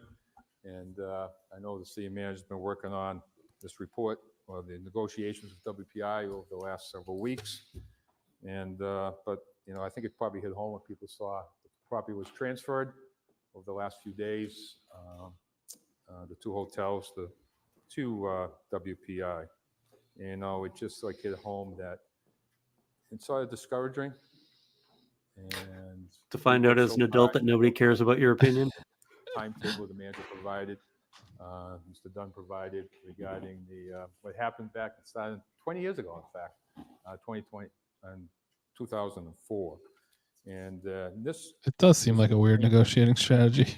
City of Worcester and the Like LLC hanging your head and signature page right away. kind of ho-humming about it. David Forsberg was the signatory who represented, I I think. guess there's nothing we could do, and then slowly, like walking away, and then slowly, like looking back every once in a while, like The whole expectingly. purpose of that was to expand the tax base in the city of Worcester and to expand jobs here in the city of Worcester. That was the whole purpose. That's simplifying it, was to bring people into the city of Worcester. And really looking at biotech and all these. I remember Senator Kennedy coming for the ribbon cutting here. I remember Mayor Murray working hard to put this together with the administration to get this done. And look at So him a lot of now. effort went into this. And to see that just to come apart.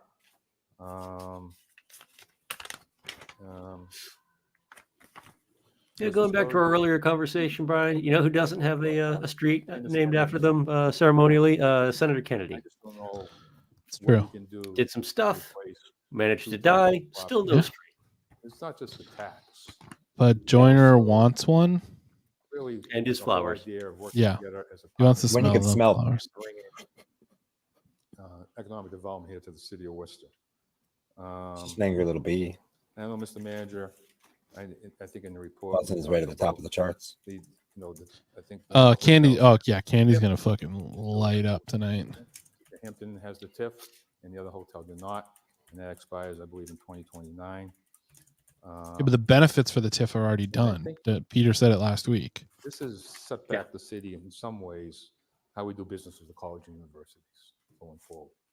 And something that we're going to be aware of, something that way I think Councilor Russell filed that way back on how some of the stuff we should put in these agreements and to protect ourselves. So going forward, I think we just have to be careful how we proceed. Maybe you could start reading agreements And, going forward. You know what's in them. Agreement you have, I think that one comes up with WPIs in 2034. I think Got that weirdo over in the corner, always pretending to be a lawyer. Pick your corner. And, you know, Sleeping, and literally there'll be asleep at the a while wheel. before we go to trust again between the city and the institution. It's a good institution. Look, I've gotten along with them. We've done a lot of great things here in the city of Worcester. That project here, the rollout with the schools here. No, Camber, don't say that. That couldn't happen. Not here. But, Worcester's the image different. issue, you know, on their part, I believe, you see it when you talk to They people, were different. how upset they are. So, and so I know you're in negotiations. I don't want to wreck the negotiations. I'm not going to ask you where you are, but I know you, in discussions, you're still working with them. But things to look at, I think, is the schools. I wonder how the negotiations will go. They'll do whatever the fuck they want, and we will do nothing about it and never learn our lesson. And they try to eminent domain their parking lots. Future incentives, future investments here with WPI in this agreement. How can they impact the loss of these two hotels in the rooms? I didn't mention the rooms. The rooms themselves, which is so important here to the city of Worcester and to everybody who tracks business. Why don't you guys all quit your jobs as city councilors and go into together as a hotel? So also look at labor It's genius. and organized labor as they proceed. Get Mo washing sheets. And I guess renovations. I'm not sure how much money is going to be put into these to renovate, but I assume there's going to be some renovation in these hotels, at least on one of them. And depending on how they proceed, depending on what your agreement reads, and how they follow up, you know, the wage theft ordinance, how they follow up on the IREO, and all the different projects that we require other developers to do here in the city of Worcester. So I think these are important issues. I haven't seen that article BLN, but I wouldn't be surprised. Address in these negotiations. Mr. Manager, I know you get your work cut out for you. I want to thank your team for spending the last. I'm sure they do. I look forward to the presentation when it's finished and present this. It's still like way less than what their tax burden would be. But Thank you, Mr. Mayor. Go to District 2 City Councilor Candy Merrill Carlson. Thank you, Mr. Chairman. You know, tonight someone spoke about why is it we're going after WPI. I don't see this as going after WPI. WPI made a Rewind the tape decision, from last week, Andy. and they made the decision. WPI went after Those us. off of the tax rolls. And again, when this agreement was made 20 years ago, this was about a new mixed use district Councilor that O'Hare, would house new businesses, ventures with its sole focus on life science and bioengineering. That's what this was all about 20 years ago. This project was never, and again, let me repeat, it was never about utilizing public tax dollars, resources to solely facilitate WPI's campus expansion or student housing needs, which would take our properties off the tax rolls.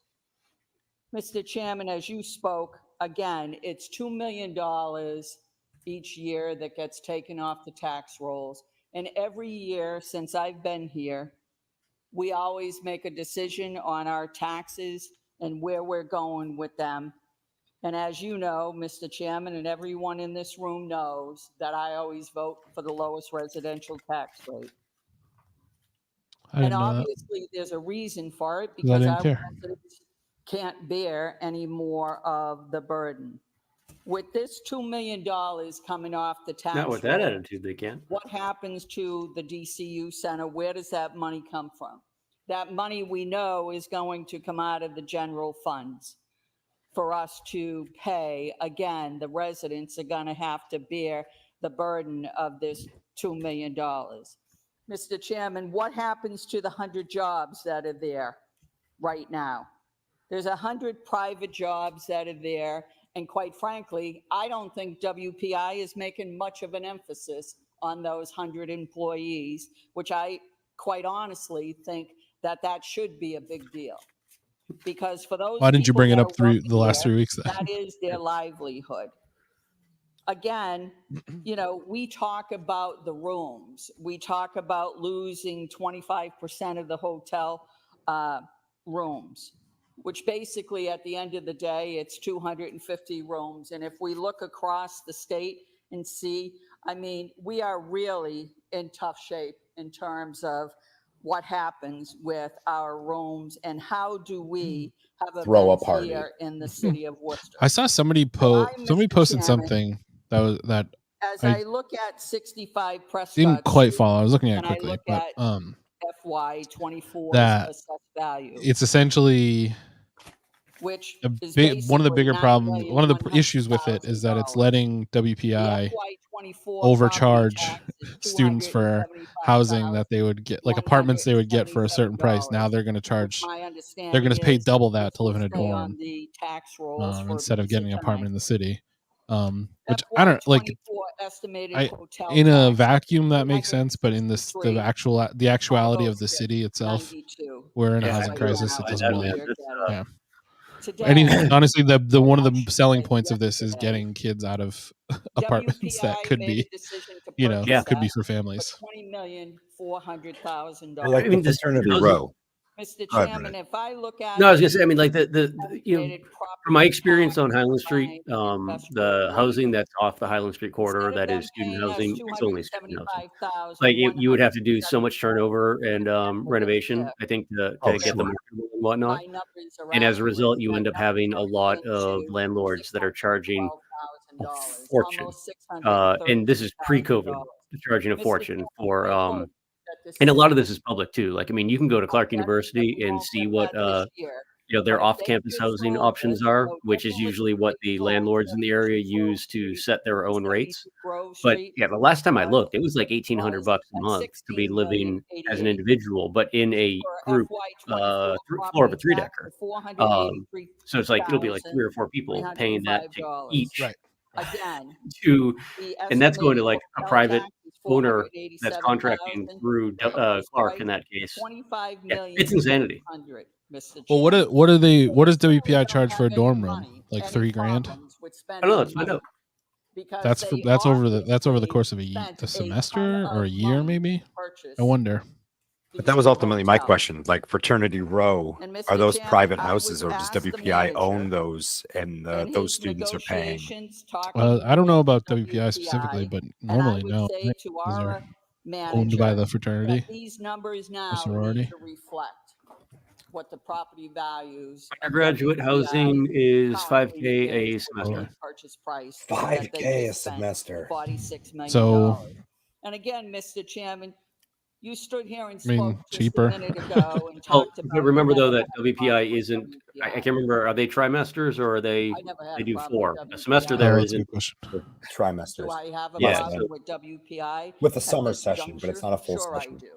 Because it's a. Well, and that's real also detriment to it's our city. 5,000 for either a What double, has triple, or been quad. done. And if anybody is kidding themselves, that 100. So they're jobs getting doesn't mean $15,000 for a triple Tell you, you're in the wrong. per semester. So how many months is a semester? 4 months. A tremendous amount months, to me, 3.5, and it 3 and certainly change. means a tremendous It's 40 amount grand a to the year is community. what they're collecting. And the other thing that I think So- we need to, And then whether it's apartments that they WPI own or whether it's any other institution going for I think that we need if to you're doing a make triple, sure it's that these folks it's essentially the are doing same. You're right adding things $50 a with our semester on. community benefits agreements and with our ordinance that So they're we cleaning up have on this. on wage theft. Yeah, no, and I think that's. That was a while I ago. wasn't necessarily arguing that they weren't making a ton of money. It's that they're Yeah. making a ton of money across the board wherever you are. Right. That we Yeah. believe should be done. And if people are at the Mr. Chairman, how if is people, it that every other person that are comes interested in into this stuff, I mean, community, every school whether makes it's this somebody, super public. MCPH has all their information, and most of their whatever housing is they're building, downtown. whether they're up at the It's old, Norton Company, St. oof, Gobain, median or rent whether for a they're 3-bed. building housing down at 340 Main You know that Street. we give you ask something for else that might them be more to do useful. the right thing by our community.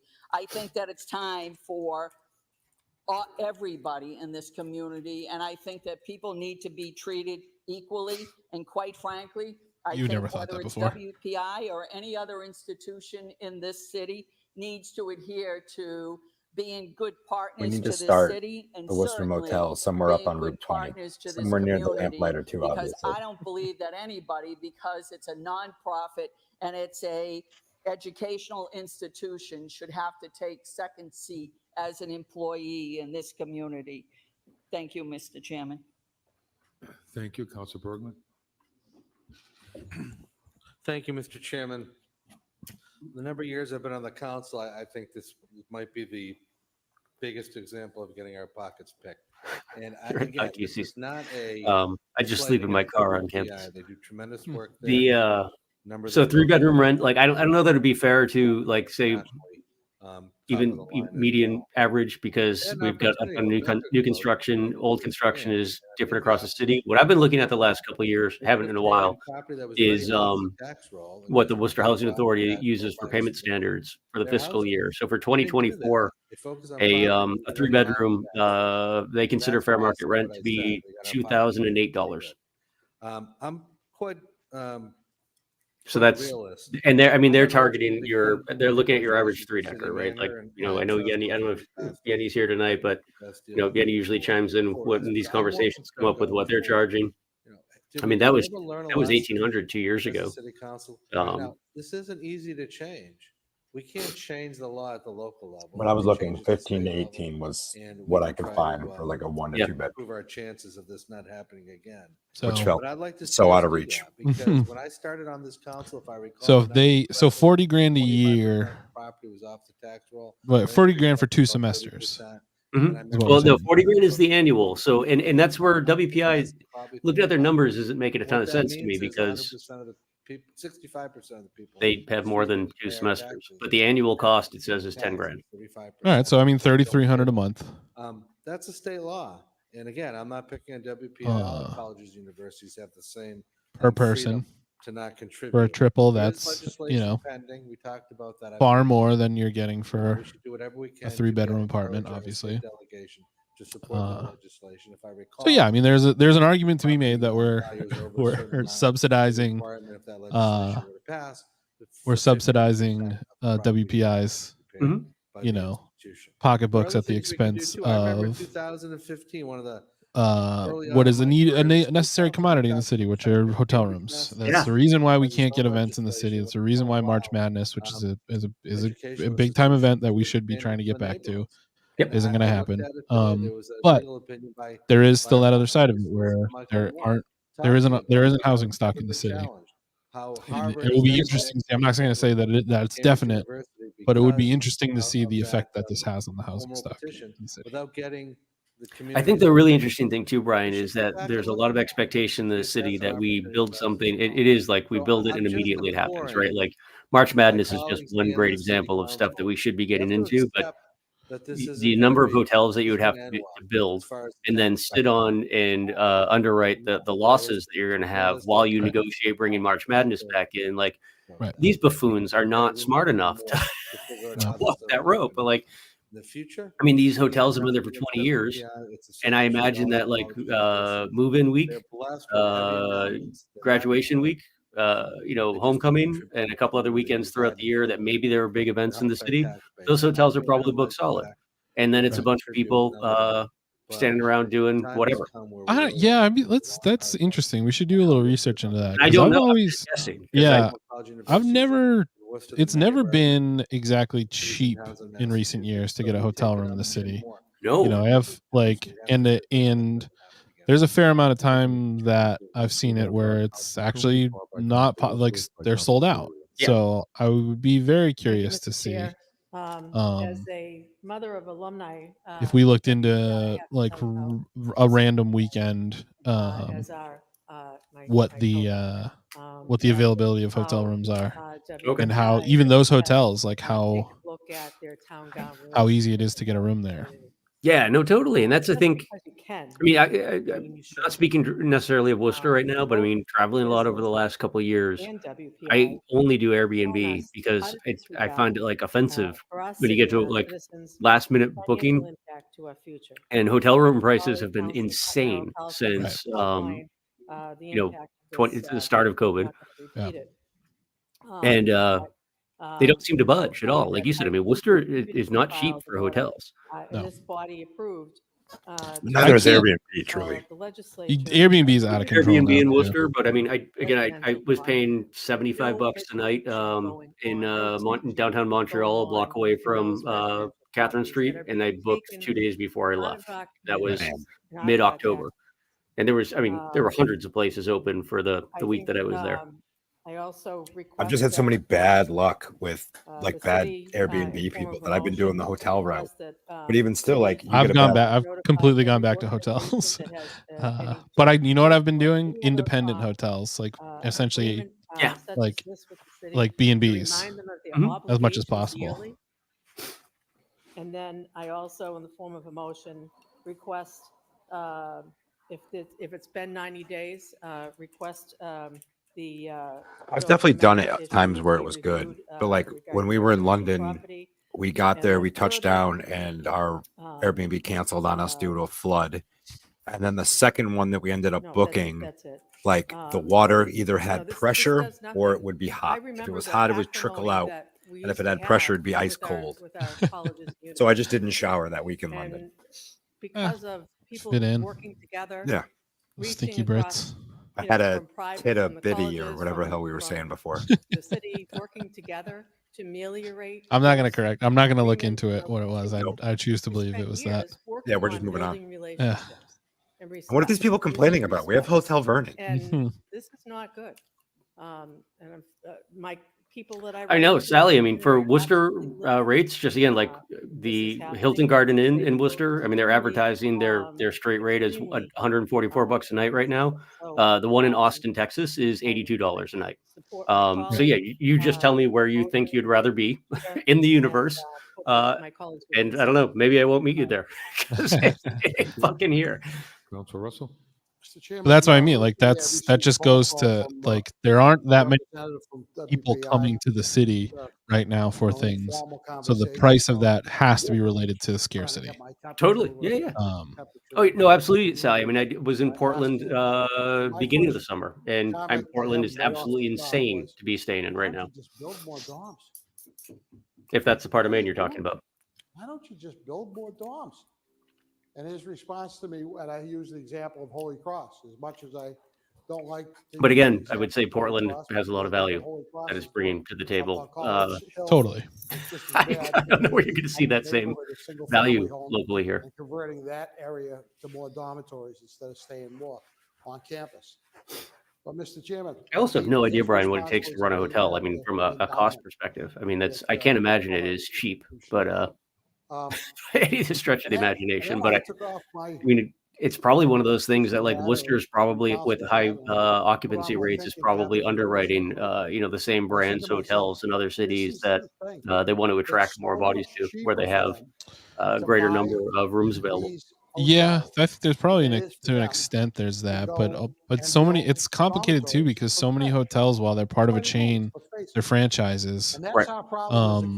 So unless they're owned and operated, which I think is rare. And I worked in a hotel for a couple years, and we weren't we were loosely connected to the rest of the chain because they had owners, local owners, the developers, that they needed to make their money, it's just a math locally on that. So, I'm curious. That I was asking Mr. McGregor Are they about the franchised? numbers. Is it like a Dunkin' Donuts model where somebody can buy the Holiday Inn franchise and set up their own? Yeah, and mostly. sold for just about twice Depends on the chain, obviously, but sure. I worked at the W in Boston, and that was that was a franchise. I stayed at the W in Times Square, New York City, because the kid I went to college with talked our school into buying us a suite there. We had no business being there, but you got it for us. I've stayed there before. Yeah, that was actually the one big perk of that job is you would get reward. You get like points, like miles from working. Okay. So when you I just worked a ton for like 2 years, and I had so many points saved up that I just when I got fired, I just stayed at a bunch of the chains hotels for free. What they do with other properties on this. That's cool as hell. And to take into consideration that the price that they paid easily the fanciest hotel I've ever been in. Because when they do the numbers, if another hotel chain was going to buy that or someone else to use it was for profit, they would have to factor in the taxes Oh yeah. on their numbers going forward in the years.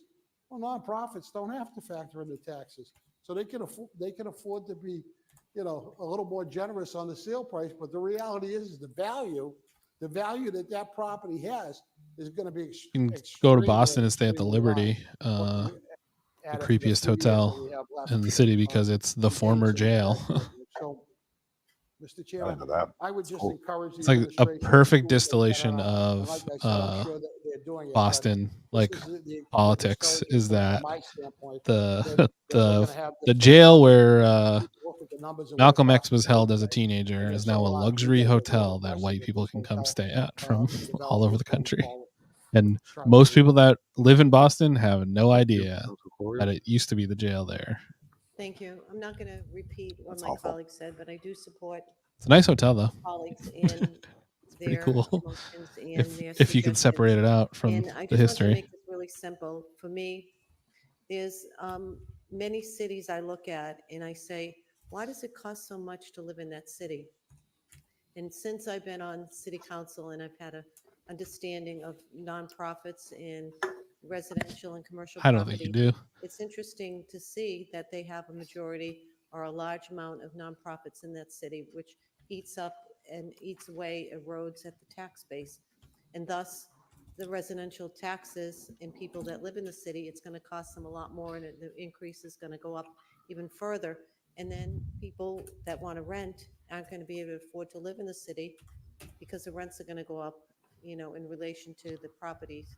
So, I mean, this is a warning. This is. I was watching this comedian, Chris something we have Grace. to look He's at. a British Agree guy, with and he's Councilor talking about Russell. We have to Edinburgh. get And he aggressive, and we says have to that seek out Edinburgh ways is to the do what we Boston can of to UK, preserve and that our it's the tax most base, racist place especially if our around. residential taxes And I are didn't low for realize someone that much like of a Councilor reputation Merrill Boston has for Councilman being a mentioned. racist place. Oh Vote yeah, for dude. the lowest residential Like I know we have the taxes. baseball But at players, some point, like that whole it's not gonna thing even be constantly possible to happening, do but that I didn't know it because we're permeated not gonna farther have than that that. tax base. And I mean, it's not just the city, historically, and like my then colleague mentioned, it's, continually, other yeah, colleges it's as well and it's stuff a like that. brutally So racist this is city. a warning to us as councilors that we Oh, did need anybody to want get to? We aggressive got a little and Roman sighting. move forward and If try anyone's to interested. create a healthy tax What a good revenue. boy. Thank you. Thank you, Councilor Hajia. Hi Thank to you, Mr. Chair. everybody. Just super quickly, just wanted to reiterate my support and faith in the city manager to There he negotiate. is. Oh, I have faith bring in him him. back He's into gonna frame. do a good job at that. There, Also just he's wanted right to remind the there. administration that I've asked for a report now twice since last year about the number He was of he went to the properties that have been dog park today in the last 5 years to from hang out with his College and University, cousin, as well as and he did a great job. to community benefit agreements that have been signed or not for any recent developments. Thank you. Thank you, Councilor King. Bryan does have a pimpin' Thank you, Mr. fireplace. Chairman. Yeah, we never used it.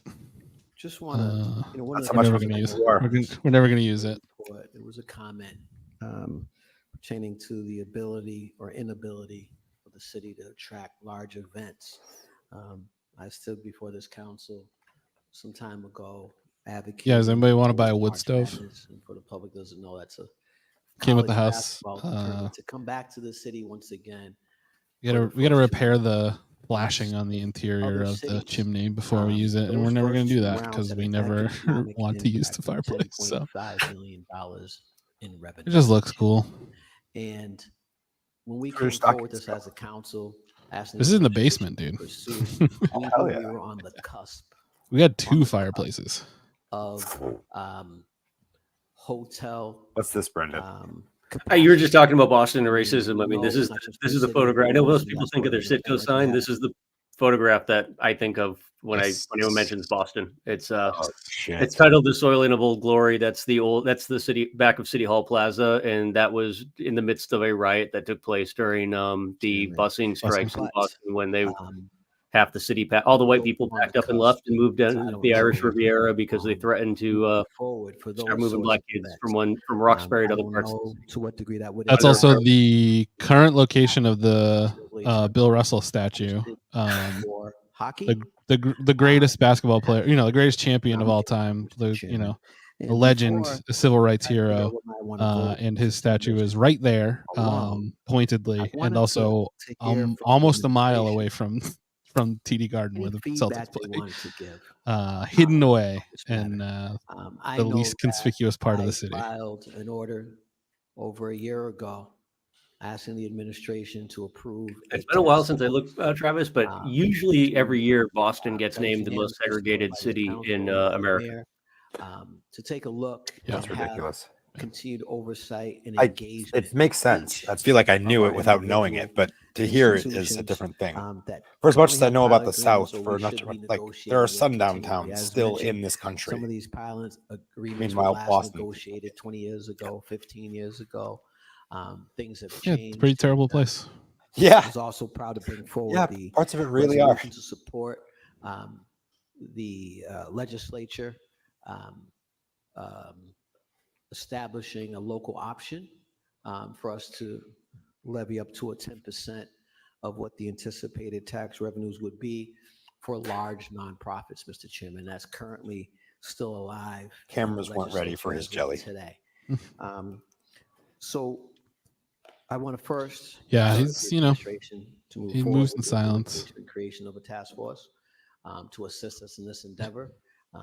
And then in addition to that, if we could just get, if there's any additional feedback or anything that we're missing here that we should know pertaining to our perspective on this matter, so I can figure out when I want to send this back to the administration for additional information, or if I wanted to vote one way or another, I'm not sure, through the chair to the administration. Is there anything additional that we should know pertaining to this matter, pertaining to the relationship, pertaining to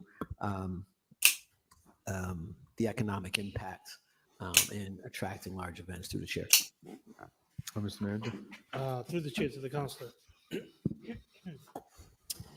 talk a little bit about the impact for large events, we were in the cusp, and now I don't know where we are. That is correct. NCAA is one of the challenges. Not only is the capacity of hotel rooms, but also full service hotel rooms. In addition to that, we've been very fortunate to have hockey here in the city for a very long time. We've had Frozen Four and other elements here that's been extremely helpful in driving that economic impact to the city. That could be at play here in terms of if that is something that is not only that, but also when we look at graduations, when we look at, we had the Democratic National, the Democratic Convention here, state convention here recently, and they were having challenges in hotel room spaces. I mean, you name it, it impacts our ability to secure large events here for the city. So that's one component. With regards to what's happening now, it's where, like we said before, we're in discussions. Just today, we met again to discuss back and forth. We've been, back and forth on the proposal that was set forward, and we've been discussing some of the options, things that have been mentioned in this floor, things that we know that are important for the community, things that we've heard from councilors either individually or here on the floor or through the media, or et cetera. We know how important this is for us in terms of our tax base. When we first knew about it, that was our first reaction. Our tax base is going to be significantly impacted, and our ability to fund some of the challenges at the DCU Center will also be impacted with these particular hotel rooms. And so we've been quickly working to try to come to a resolution with the institution. There is a lot more here that we need to continue in discussions with them to try to get to a consensus and agreement. I'm hopeful that we will get to an agreement, but at the end of the day, it involves significant amount of work and looking at the historical elements of what has happened here. A lot of what's been articulated in these 100 and some odd pages that we've been able to try to put together is all the agreements, all the documentation, charts, Excel sheets, council items that go back to Mike O'Brien and, our even former Chief Development Officer, Tim McGurthy, who's now the CFO, who was intimate in terms of this here back in 2004 and beyond, to even our current chief development I think officer. whatever There's a happens, lot of it's information clear here that we try to WPI made the right move in as far communicate and as put together for they're going to you, get you like without they're either a going to lot get what they of want or they're going to get the city to bend over fucking proposals that backwards we and give them an jeopardize our even better deal and a just to bargaining keep a couple fucking hotels. However, these conversations, they help that, right? And these conversations and the sentiments and the ability for WPI to hear all of the councilors and the residents is important because that community perspective means everything to an institution. And especially, I come from a world of nonprofit. My MBA is concentrated in No, it's nonprofit. not at all Main South Mom. I mean, that was, And one of the biggest things we that were right behind Boston here in Worcester. I think it was either 82 or 83, because I know I've talked about it in the past. I mean, that was my kind of early experience in elementary school, being at one of the elementary schools that was as white as humanly possible. And that right now is And something it was a big from the deal. I mean, there were council kids that in regards to this they situation. disappeared. And that's something that we know. And we're continuously to work on that relationship with WPI and making sure that the trust is built, but also there's something in return as a community benefit, that the city feels as though that we got something in return that satisfy us in the moment, and perhaps there's some hope for the future. Because currently the current state of being, they acquired the properties. So right now they acquired the properties and there's a possibility of these properties coming off the tax rolls. That doesn't sit well with all of us. And that's something that, again, we need to continue to work on and hopefully come to an agreement that we, not only the administration, but also the council and the public would. Well, I mean, there's what are there? Again, it's is it 100 hotel rooms in each of those buildings? Kind of the place that we're in. So, it's unfortunate the place that we're in. With regards to 200 the times. I remember that. Would we say 40? Floor, and at that time, I've been working over the past year, meeting one-on-one, not only with the presidents of every institution, but also with the government relations folks, and trying to get them to know that there is an appetite of this council for better pilot agreements. They all know that. They know that from me, and I've even Yeah, what time does the lunar eclipse start tonight? I mean, pilot agreements that don't have an expiration date until 2034 or 2036. And most of them have been very open and engaging in those discussions and wanting to, including WPI. I don't know. Is that can I stare at that one? Etc.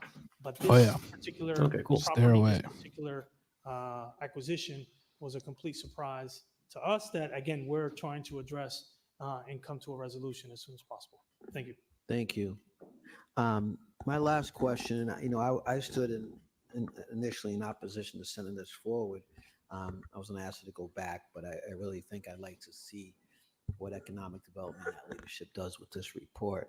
I just wanted to ask through the chair, on page 4 here of this report, just if, this will be my last question, just if someone could kind of interpret item 5 and 6 indicates that what happens when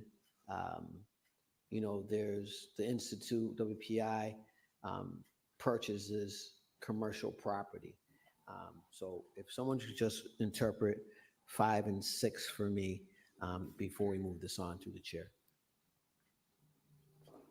Mr. McGarthy?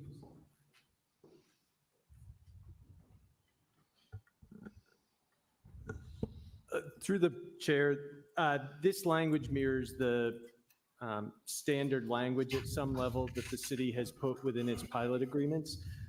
It refers to the purchase or removal of a property off the tax rolls by the institution, whether it's a commercial property versus a residential property, as well as the location of the property. When these pilots, it seems safe to say that within the city was looking to 10 years, they'll have more than made their money back on that a college could bring into the purchase. downtown area.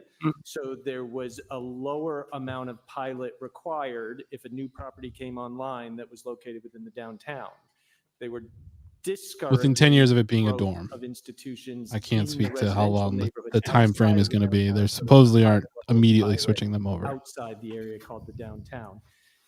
In this case, if the property that WPI acquires and removes from the tax rolls is within the downtown area, it's a 20% of the taxes then in effect that they would pay in compensation for removing the property off the tax roll if it was a commercial property.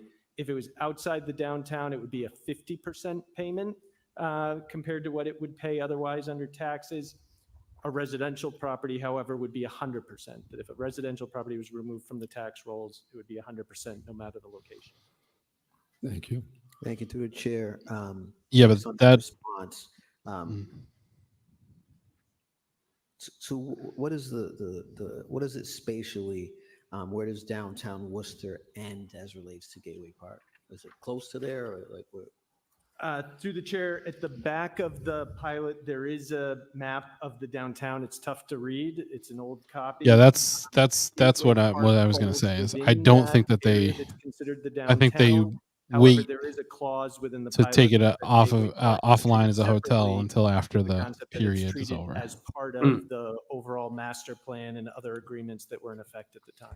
Thank you, Mr. Chairman. I look forward to the deliberation on this in economic development. Thank you. Councilor Ojeda? Thank you, Mr. Chairman. I think obviously a lot of conversation has been about WPI and pickpocketing. But I'd like to know if, this is obviously through the chair to the administration, if there's been conversations with the hotel and their responsibilities to the potential employees that are going to be losing their jobs. If there's been any conversations about that as far as if they feel as though they have an obligation to those employees, if there's Yeah, totally. I mean, I don't want to go all market capitalism here, right? But I mean, to your point, Brian, like if there is really that big of a need, like there's got to be somebody, if the math makes any sense at all. I mean, there's got to be somebody who's willing to come in and make a few bucks. But you'd mentioned the franchise model. I know nothing about whether or not it tends to be the brand that actually pays for costs, and then franchisees pay them back, sort of thing, or who actually handles construction or what have you. I feel like I've seen more recently, anyways, less construction of new hotels and more rebranding and transfer of ownership. But Big time. Yeah, I think that typically, just based on, I mean, this is just inference based on the fact that most of what I've seen is developers are the ones that start, a new hotel, no matter what chain it's under, that it seems like they probably bear the construction cost. And that's why it makes sense for a developer to do that. So our intent has been really focused on WPI as the But owner, yeah, I mean, again, like I said, responsible that's just So what are they going inference. to do regarding these operations? yeah, and the talking full service thing is just. And that's where Do we have anything that's over 3 stories tall? Okay, all right, yeah. I just 4 wanna stories, I make guess, sure like whatever the max that is for before you can go away from stick construction. to make sure Right. that we're not losing jobs, specifically if I know you're hoping to have about 300 jobs or something like that down the road. You were mentioning it's part of one of your plans for the city. So obviously that's Damn woke mind virus. I just want to make sure that we stay focused on that as well, and that we don't lose sight of that, which WPI obviously is taking up a lot of our time and our resources. So thank you. Thank you. So it's for that economic development to report.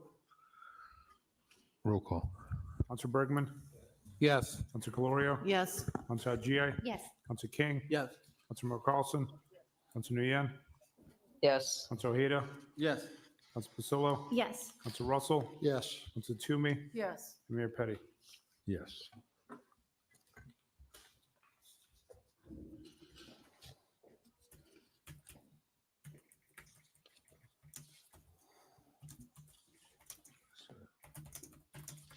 Okay, Councilor Russell, you are up on 11A. Mr. Chairman, it's been so long since you read it. I think, would you like to read it again? So in case someone came back to the TV. We can read it if you still like. one person Request listening manager at home. requests the city solicitor provide counsel with a legal opinion and any draft documentation required to begin the process of changing the city charter and city council rules.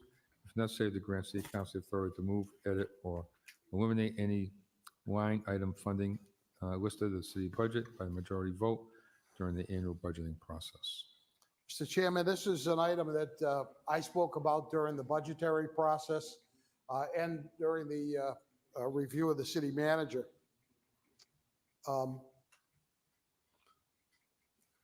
Thank you, Mr. Chairman. Let me start again. This process, this This item is an item that I talked about a couple times during the review of the city manager and during the budgetary process. Mr. Chairman, just to review for folks who might be listening at home, this city council can take money out of the budget overall.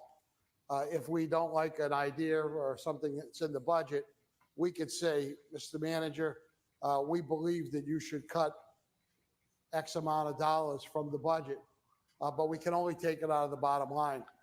And if at a later date, the manager, and this isn't about this manager, this is about the way this government operates in the future. If the manager at the time decides that he or her or they want to still fund the program that the council That was a good said catch, George. should Good be job. funded, they have every right in the world to do that, because all we have the authority to do is take it from the bottom line.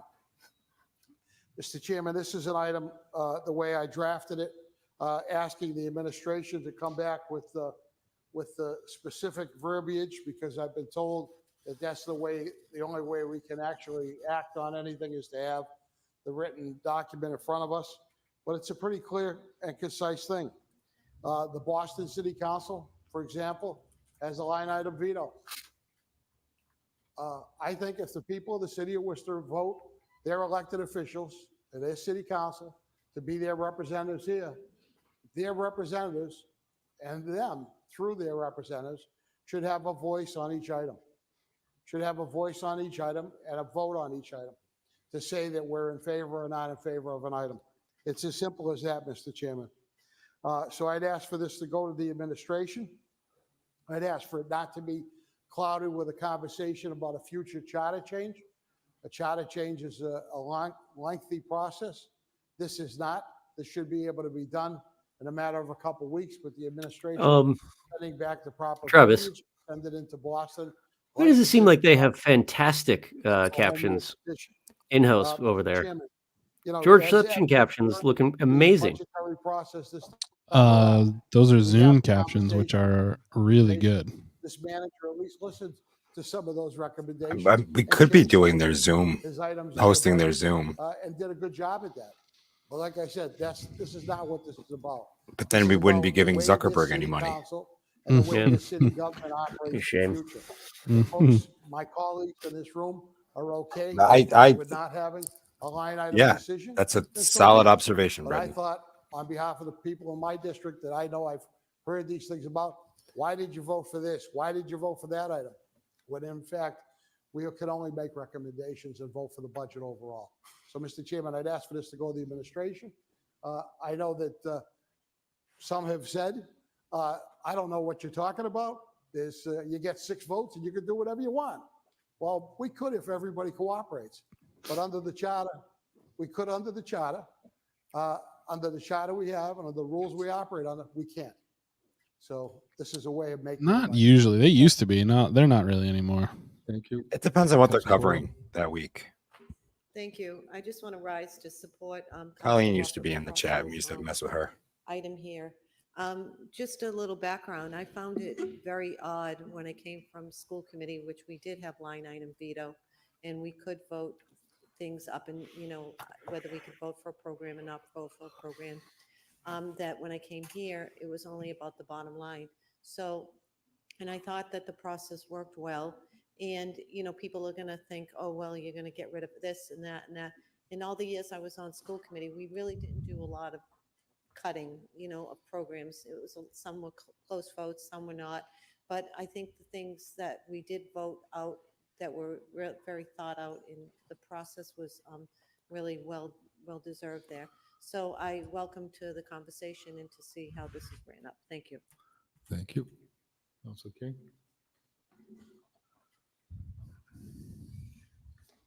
Thank you, Mr. Chairman. With regards to this order, I'm just wondering here if, in fact, what the process requires through the chair. What's the exact process for this? Similar to our, bring it back and we vote it and goes to Pretty much. State House. Is this there? Yeah. Okay.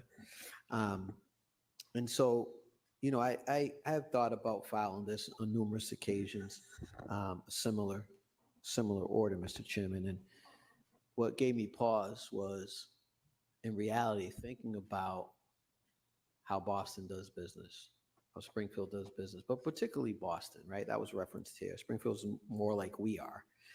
But in Boston, you have a full-time city council, Mr. Chairman, full-time. You know, and this sort of deliberation,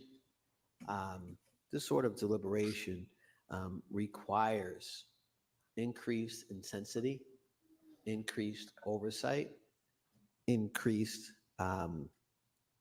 resourcing of time and allocation of time by us as elected officials. In addition, if we're talking about Boston, that's what's referenced. They all have staff, three staff or so for each counselor, rather than 3 for 10. Yeah, they would require a You know, and majority. so I'm certainly, as I'm speaking, gonna support this and sign on to it. But I do want to say, if we're talking about bringing this back and not looking at the status and the parameters around the council, I think we're setting ourselves up. You know, if you take a look at over the years of folks who serve on the council, in terms of where they are and, you know, what sort of availability they have based on where they are in life or where they are in their work life or personal life or professional life, you know, it makes it very difficult. I can't say I blame him. I want a staffer. I want a personal staffer. So I certainly think that we need to take a look at that as well. And I guess a question to the chair, to the administration, charter review was discussed. My understanding to the chair is that charter review is not a requirement for changing the charter. Is that right, to the chair? Isn't that an option? City solicitor, you can, like we did the police chief and the deputies, you can do your own and Right. submit it. Well, it was mentioned that charter review, we don't want to do that. I just want to make it clear to the public. I know the answer, I believe, but if you could just kind of clarify. Mr. Solicitor? Through the chair, that's correct. One form of changing provisions in a charter is through special legislation, like we did with the school committee electoral process. And the other way is? Through the charter commission or a petition of the council to start a charter commission or citizens, but it goes through the more formal, lengthier process. Thank you. So, you know, I don't want the public to be misled or to think that there's only one option here. But really, if we're really going to take this seriously, Mr. Chairman, and we're really going to embark upon kind of flexing the council's influence, we really got to take that into consideration. You know, and, you know, I would make, I'm not going to make a motion. I just wanted to state that. I was going to stand in opposition because it didn't go far enough, but I'm going to certainly suggest that we consider doing exactly that. You know, the strong mayor conversation is always out there. You're talking about charter change and what have you. There's different perspectives on the council, different perspectives on in the community. But I can tell you this, for us to work with the city manager on budgetary matters, it requires more time. It requires more time, Mr. Chairman. Thank you. Thank you. Okay. Christian.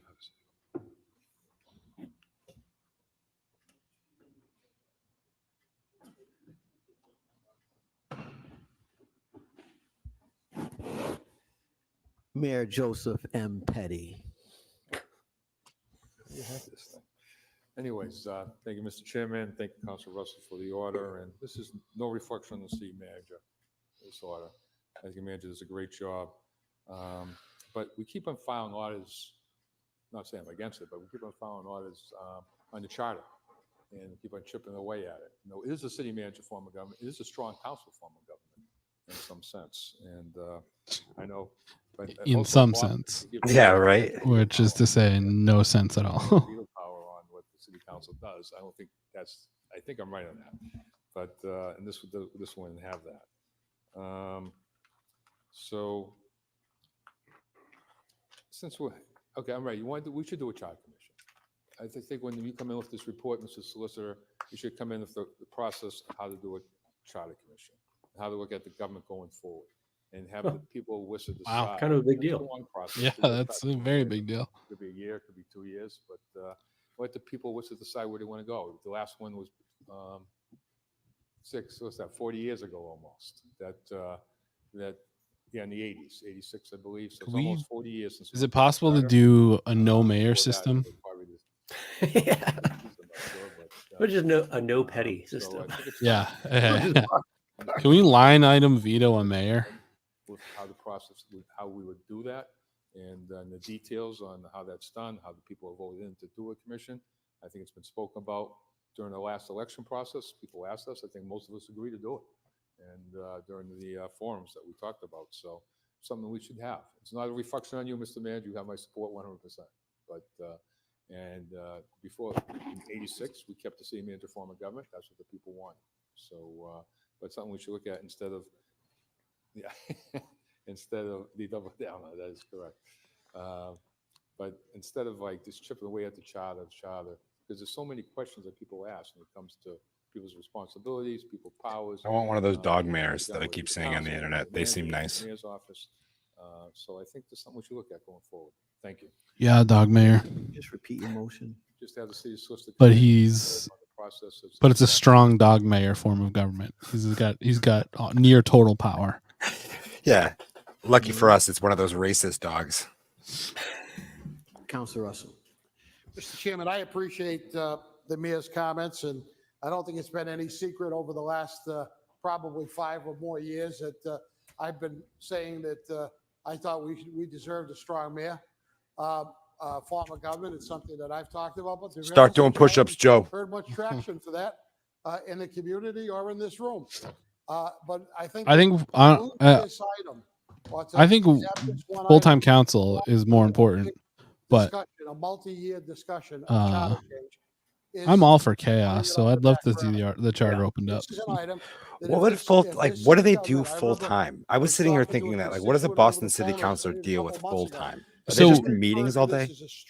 I mean, they do essentially the same things that they do now, which is work on like problems for their constituents, or lobby for things. But they have the ability to take. Yeah, I mean, they have the ability to take it seriously because it's a job, as opposed to.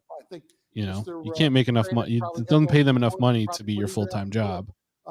So, but you have the like the amount of constituents for a full-time job.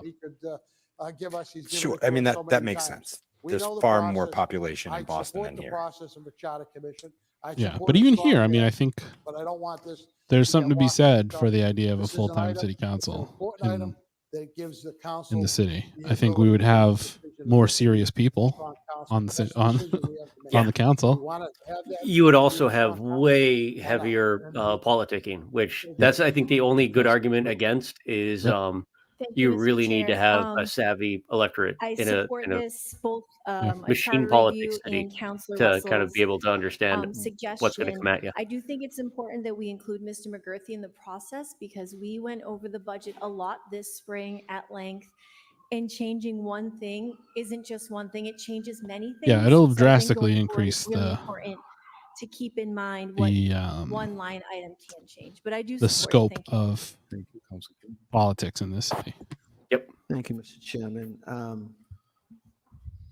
Just want to stay on the record. I was in support of strong mayor. I know that there are others here who were, so I don't want to be spoken for. That being said, Mr. Chairman, my understanding is that we have an item in committee that explains, because I recall, and I know it's in municipal operations and legislative affairs, exactly the order that was filed. So I'm going to support the order, the motion by Mayor Petty, by the chairman. But I do want to say that is currently in committee. And I just want to ask through the chair to the clerk's office if he can pull up what that item is entitled through the chair. Through the chair to the council. They make 115 grand as of this year. On the pending item, but Nice.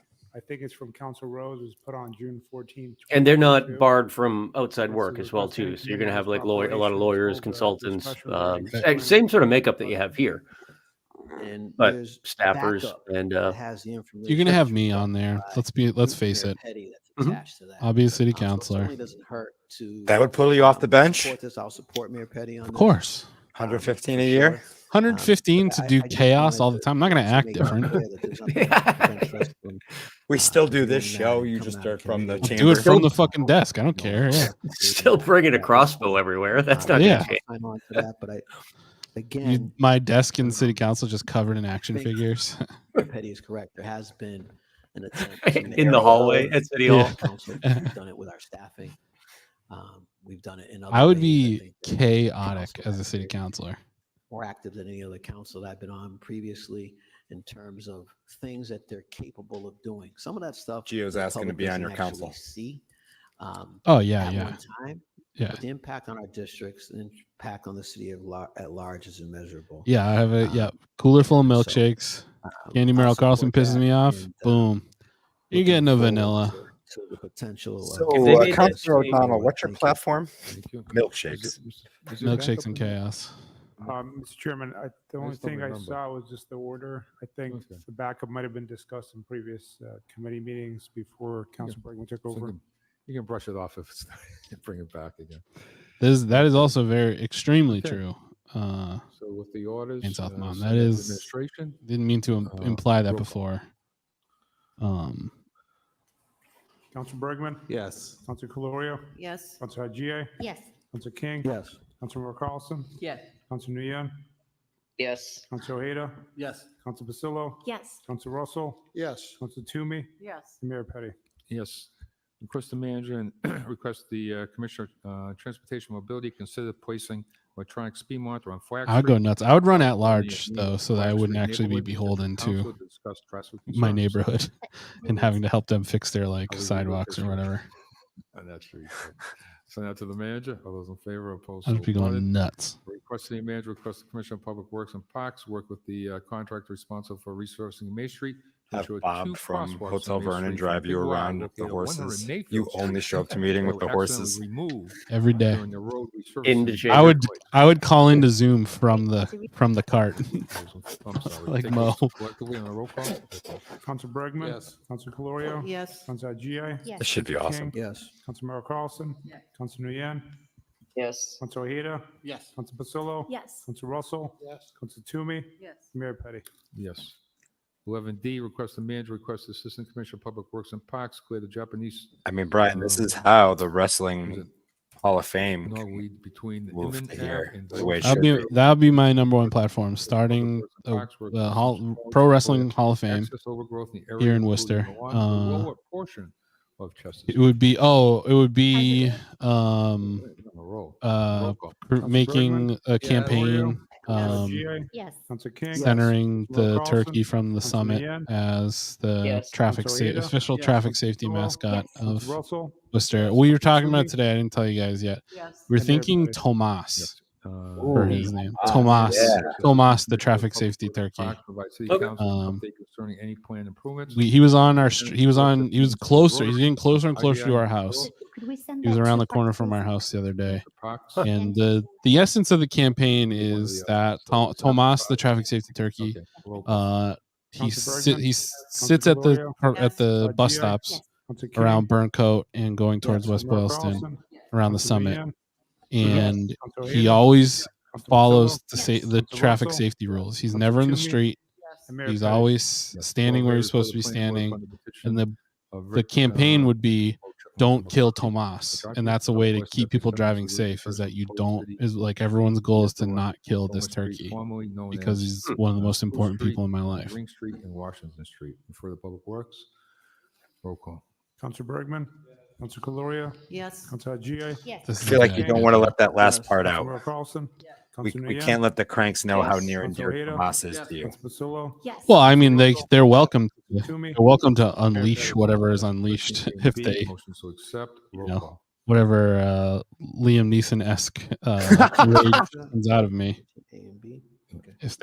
If anyone lays a tire on my Tomas. Council I have a Bergman, special set of Council skills. Calorio, Are GI? turkeys migratory birds? Yes. Councilor Carlson? Sorry?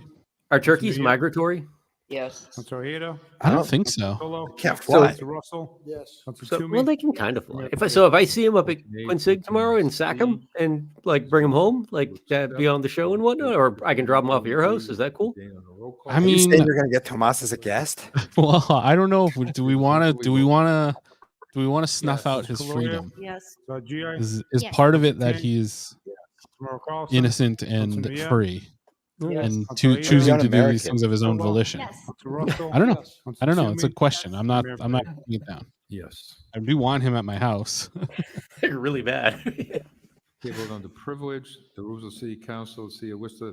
That's why he's such an amazing turkey. Amend Rule 21 to read as follows. He- Roman ones he were doesn't do that. 5 minutes after being recognized by the chair. No councilor should speak for more than 5 minutes at an item at a time, no more than 10 minutes. I was until an staying at agenda the item one or a time, group of and the calendar entire family of items taken turkeys collectively. like jumped over the At the city fence, council flew into the standing committee backyard of the finance house I was staying The at, chair may grant and I was real additional time to stoned any and council kind of scared, so I comments made ran into the by outdoor city shower. manager or any other And I individual watched in him from the response to outdoor questions shower that with like a have taken shaky cam an footage unusual of amount this of like time. litter of The turkeys chair that shall flew make across the They're backyard. note so of the cool. time each member is They are super recognized. cool. They also Whenever just any member seem kind of sub- aggressive if I was to substantially like, exceeds 5 because these were minutes young as the turkeys. first time speaking on an item, the chair may rule that the member is being allocated his second 5 minutes.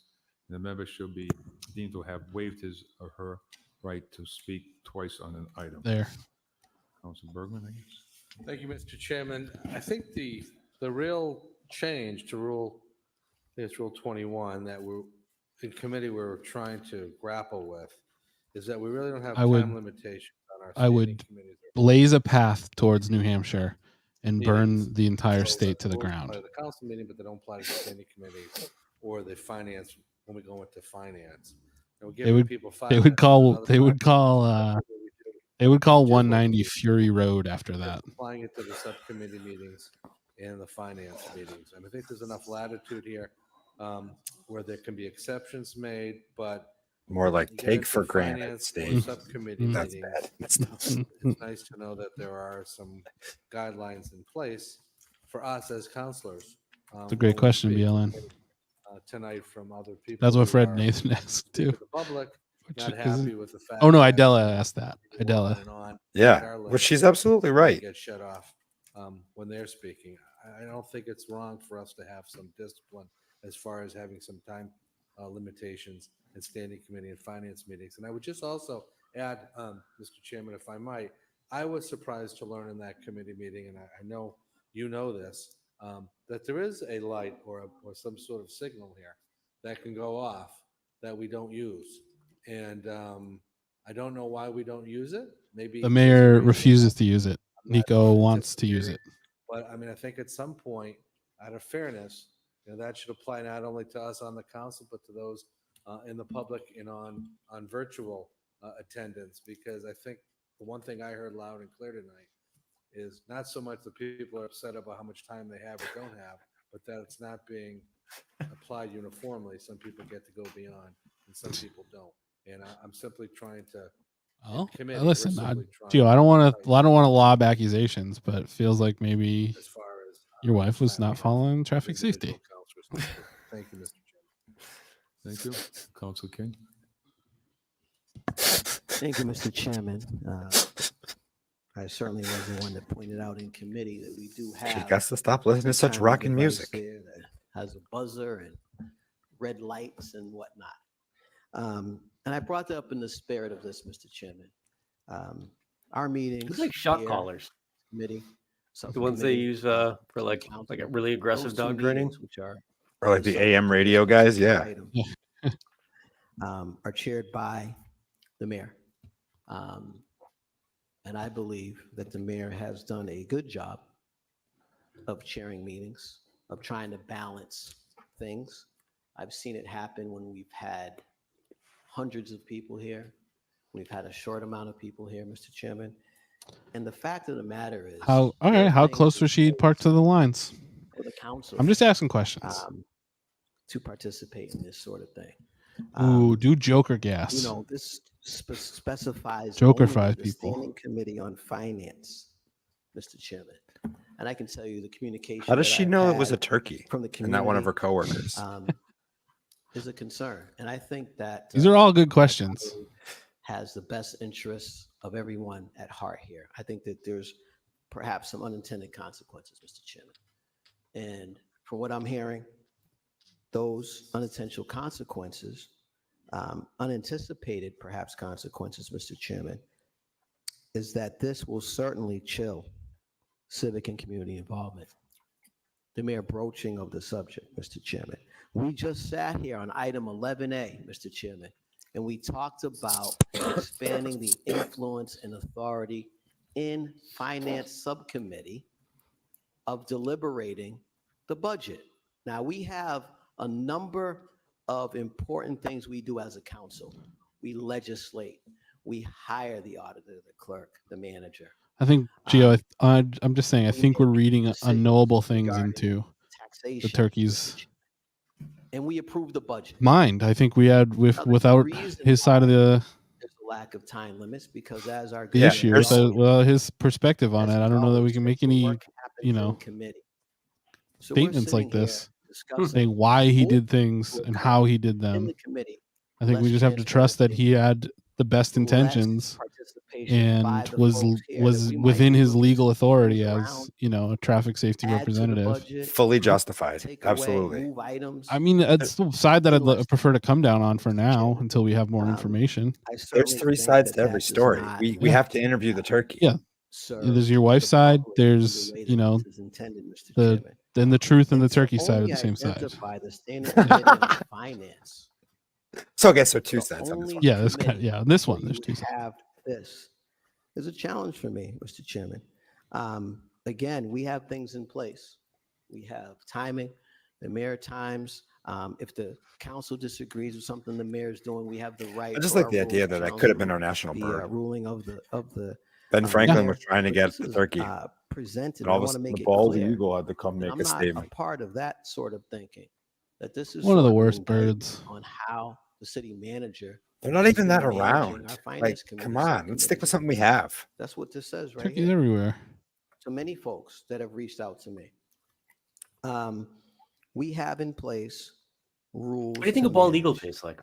And to limit once again for a second time. To limit Trash. our participation in our Fished, I role imagine. in budget when we have to have that oversight. I bet you it's terrible. That dialogue. I can remember years ago. I'm willing to find out. Let's do it. About departments. Let's go up to Quabbin and bag us a bald eagle. You get 20 years, it's worth it right? to know what it tastes like. Having that time. Where we Thank you, can Maine do South Mom. See, again, thank you. And while I appreciate the Just there, like we have to take accountability for our own actions when it comes to like something similar at some point. the way that we interact with. But I certainly won't be voting in support of this, particularly given what we're trying to do here. We're going to have more authority and responsibility, perhaps, and less work into that oversight, Mr. Chairman. For that reason, convincing me more and more. The chair might take it back. This is going to sound just like a silly story, but God on it's as true as humanly possible. There's a guy that I worked with when I worked for the state, the MSBA. This guy's a career government employee, like just not a political side of things, just a guy to desk. Every single office that he's worked in for the state, and it was like a half a dozen different offices, a turkey has flown through the window, like smashed the window at him, and it's like it's like they're trying to fucking kill this guy. He's on a list. Yeah. Nicest guy in the world, and it's just like different parts of the state. It's not like different offices in the same building.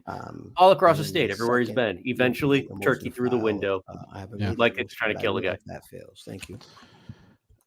They say that crows and ravens remember faces. Turkeys remember auras, and they have genetic memory for people with bad I auras. just want to read this because So I think that's what happened to your friend. It says, I was thinking like family lineage, like your friend's family came over on the Mayflower, and these turkeys are still pissed about Thanksgiving. Shall speak more than 5 minutes at a time, nor more than 10 minutes total. Okay. So 10 minutes times 10 is an hour and 40 minutes. And then if Miss. Hey, all right. We're Good talking, job, Donna. what's that? Hour and 50 minutes. Okay, so now on that one item, the council can deliberate an hour and 50 minutes. I think that's a lot of time to deliberate on one item or one department. Well, it doesn't mean they Number of have questions to. we need to Yeah, ask. it's Nobody's the- gonna I mean, force you. this has nothing to Right. do with public comment. No, it doesn't mean they ever have. Stifling The, sure they the have. engagement of the community. I'd be This just has interested to do find with out. Being, in myself being a counselor that doesn't speak I love crows, that long on a though, lot of too. issues. I think Big 10 fan of minutes crows. for me would be Oh, a I- long time to speak. Nikki and So I talk think about that trying to befriend if we crows do all the this, time. all Yeah. of us speak 10 minutes, that's like close to 2 hours. We got a murderer out here. On one item. So I think this is very. We have a cordial, This is if distant liberal relationship. in the way that it allows people to speak, make their Nico. points concise, get to the point, and then deliberate. Thank you. Thank you. Okay, Councilor Bergman. I'd rather not take it back. We're gonna have different feelings on what we think is appropriate amount of time for each of us to have at finance. I personally think 10 minutes is plenty of time for me. We voted up, we voted down, and then I was charged with the idea of looking at the rules and seeing where we could make some changes. This is one of the rules where I noticed over the years that finance doesn't have any time limitations. I still think 5 and 10 minutes is what we do at council, and it's still the appropriate time at the finance subcommittee. But if others disagree with me, I'm fine with that too. I have other suggestions on other rules, but the point of this is to keep it consistent. I don't see where items on finance necessarily have to take any longer than items on council.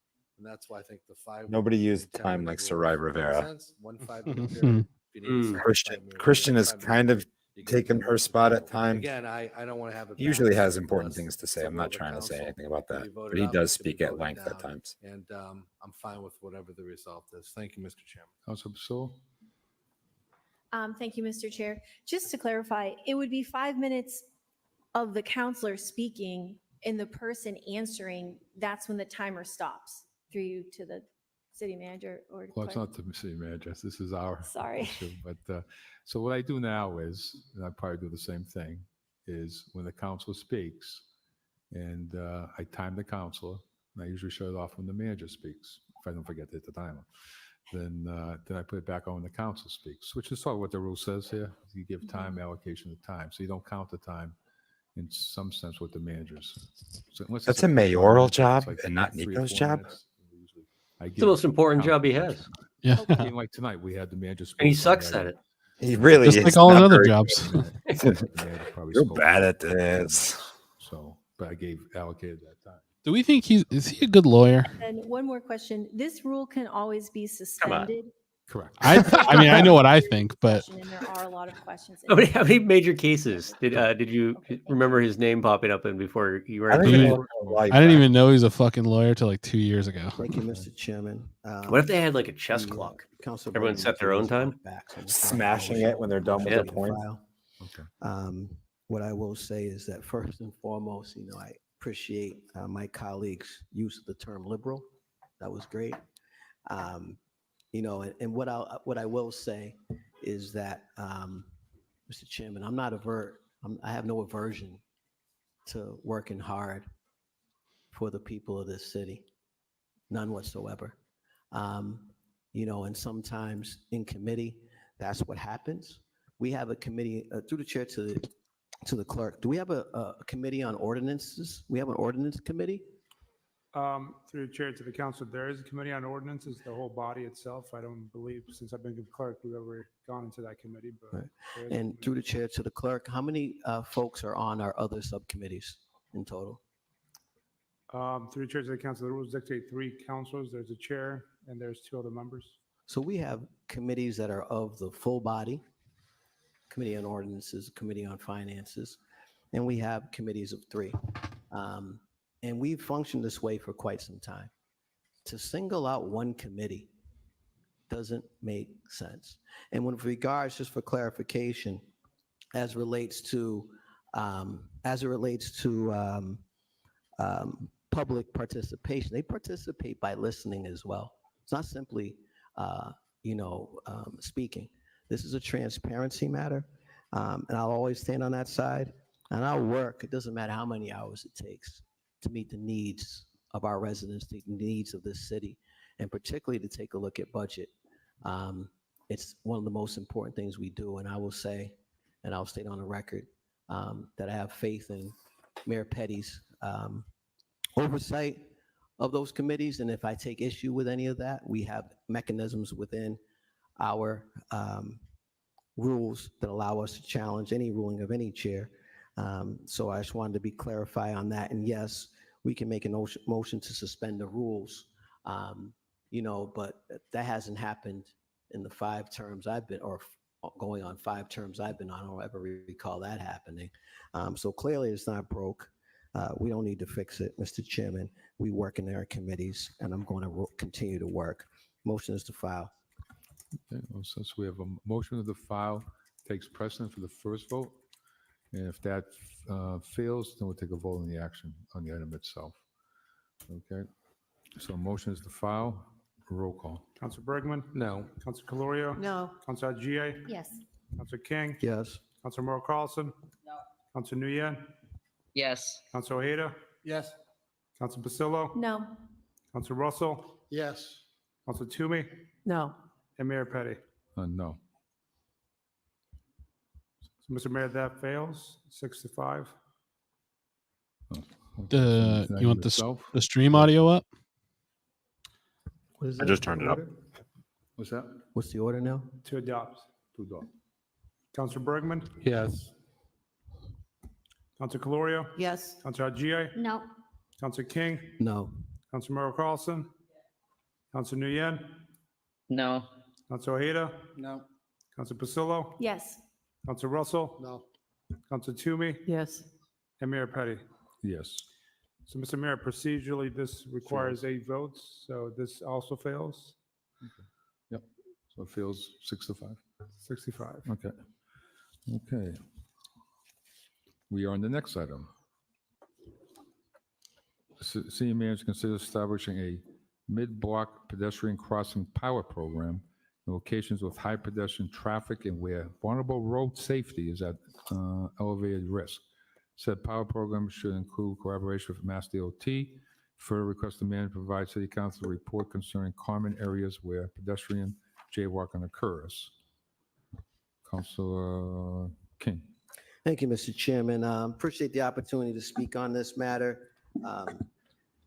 It's very important that we continue to do what Councilor Toomey initiated in regards to legislating as one of our duties to impact vulnerable road user safety, pedestrian safety. And I think she brought along this council towards that end. And this is additional steps to do exactly that, Mr. Chairman.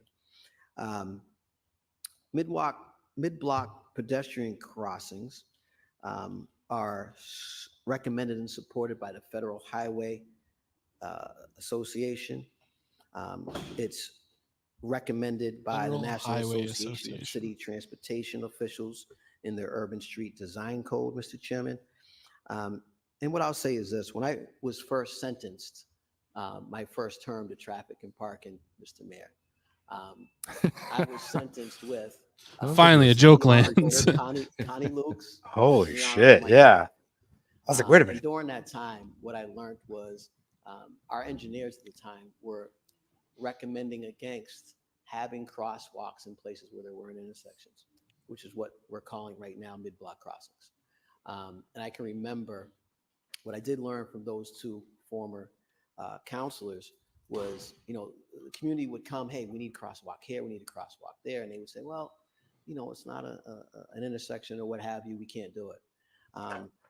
Since Councilor Hajia, Councilor Toomey, and others have led on these issues, I began to do some research and learned that these sort of mid-block pedestrian crossings are one of the most,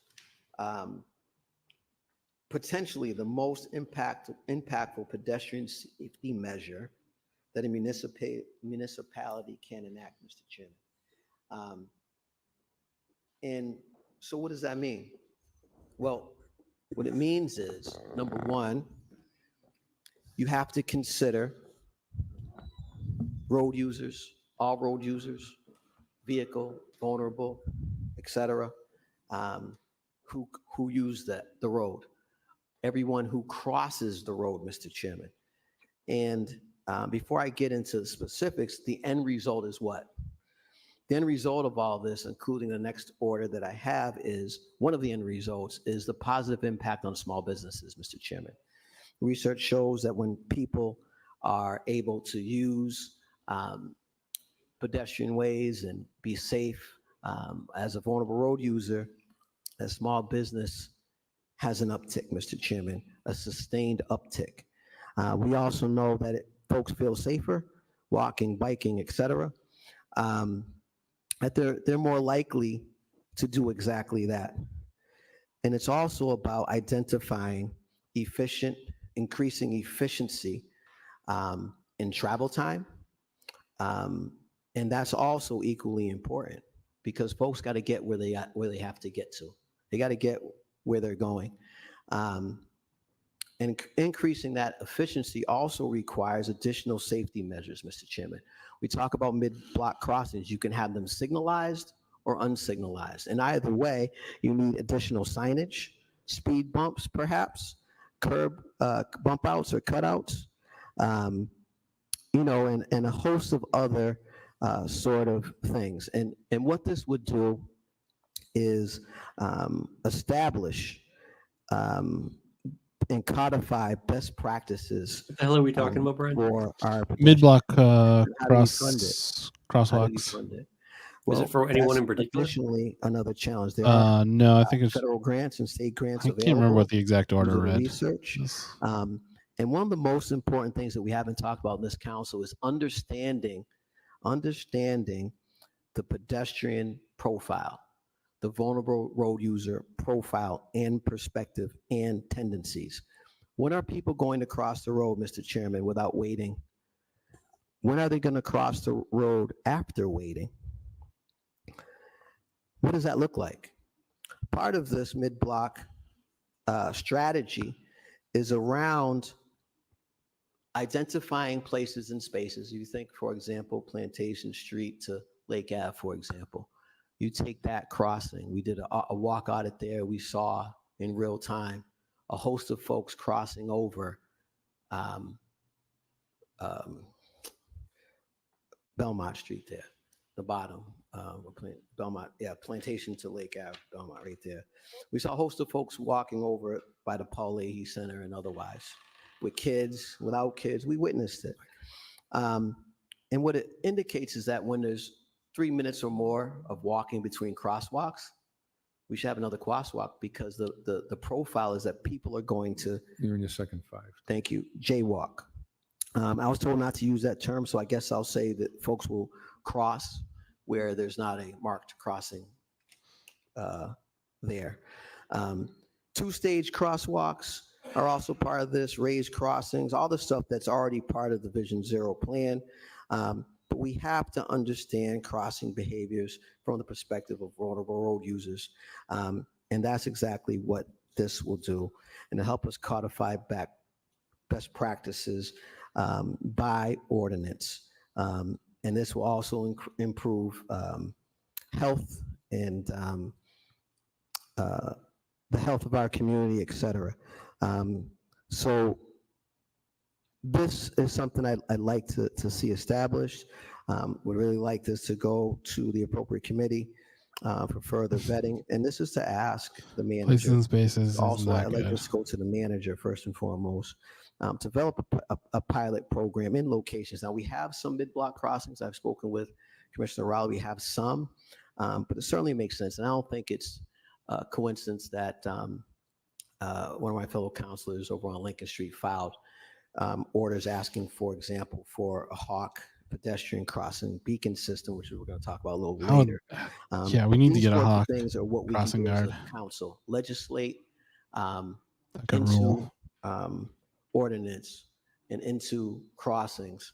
It's not a turkey when it comes a way to reduce and traffic safety, but reduce being unsafe. Thank you, Mr. Chairman. Better than nothing. Better than no bird.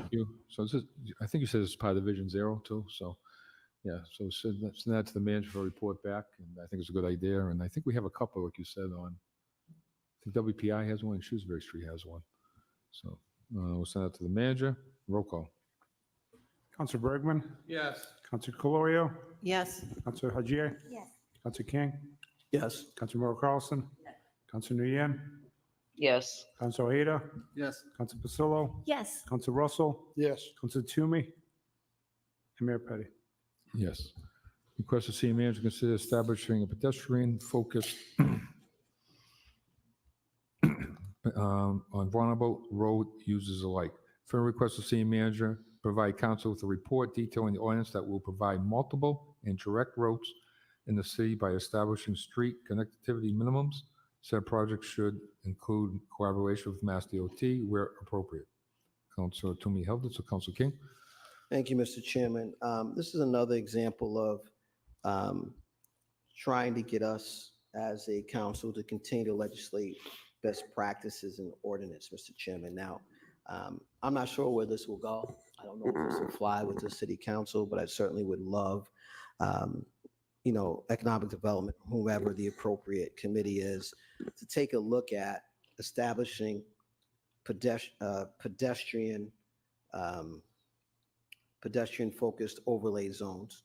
And again, focusing on pedestrians and vulnerable road users alike. And I'd like to amend this, Mr. Chairman, to read, because the city manager cannot establish a pedestrian-focused overlay zone without us. Requires us that it be amended to read the city, that the city manager report on the potential of establishing such a zone to be sent to committee for proper public hearing. Further request the city manager as an amendment draft an ordinance for consideration that will provide multiple and direct routes by establishing street connectivity minimums. So what does that mean? Well, with regards to street connectivity minimums, many municipalities have begun to establish them in efforts to push back against norms that have created disconnected streets in order to make them interconnected grids, Mr. Chairman. And what it does, it sets limits in some instances, depending what it looks like, on lengths of streets and between intersections, ensuring that blocks are more friendly. And Mr. Chairman, you think of, for example, going from where Chicago, what is that, Uno? Whatever that is. I know what Christian is getting at here, but he's not making any fucking sense at all and not saying anything. Yeah, what's he trying to say? Corner there, where the entrance is to St. V's over there. So you think of that, trying to eliminate those sort of lengths of block. When things are long blocks without crosswalks. Is this still mid-street crossing? Again, a block length method that sets limits on massive lengths Not of to street. take us away from this, but it is pertinent to our, and also what happened here tonight. Connectivity Nick, you index got that approach, where they certificate at the create an beginning of index this. of scoring They misspelled for their new name. development that you must achieve. It's in order to, NIKKIERSKINE. adding It's not like dedicated she was pedestrian a bike city paths, employee for 4 years or anything. and really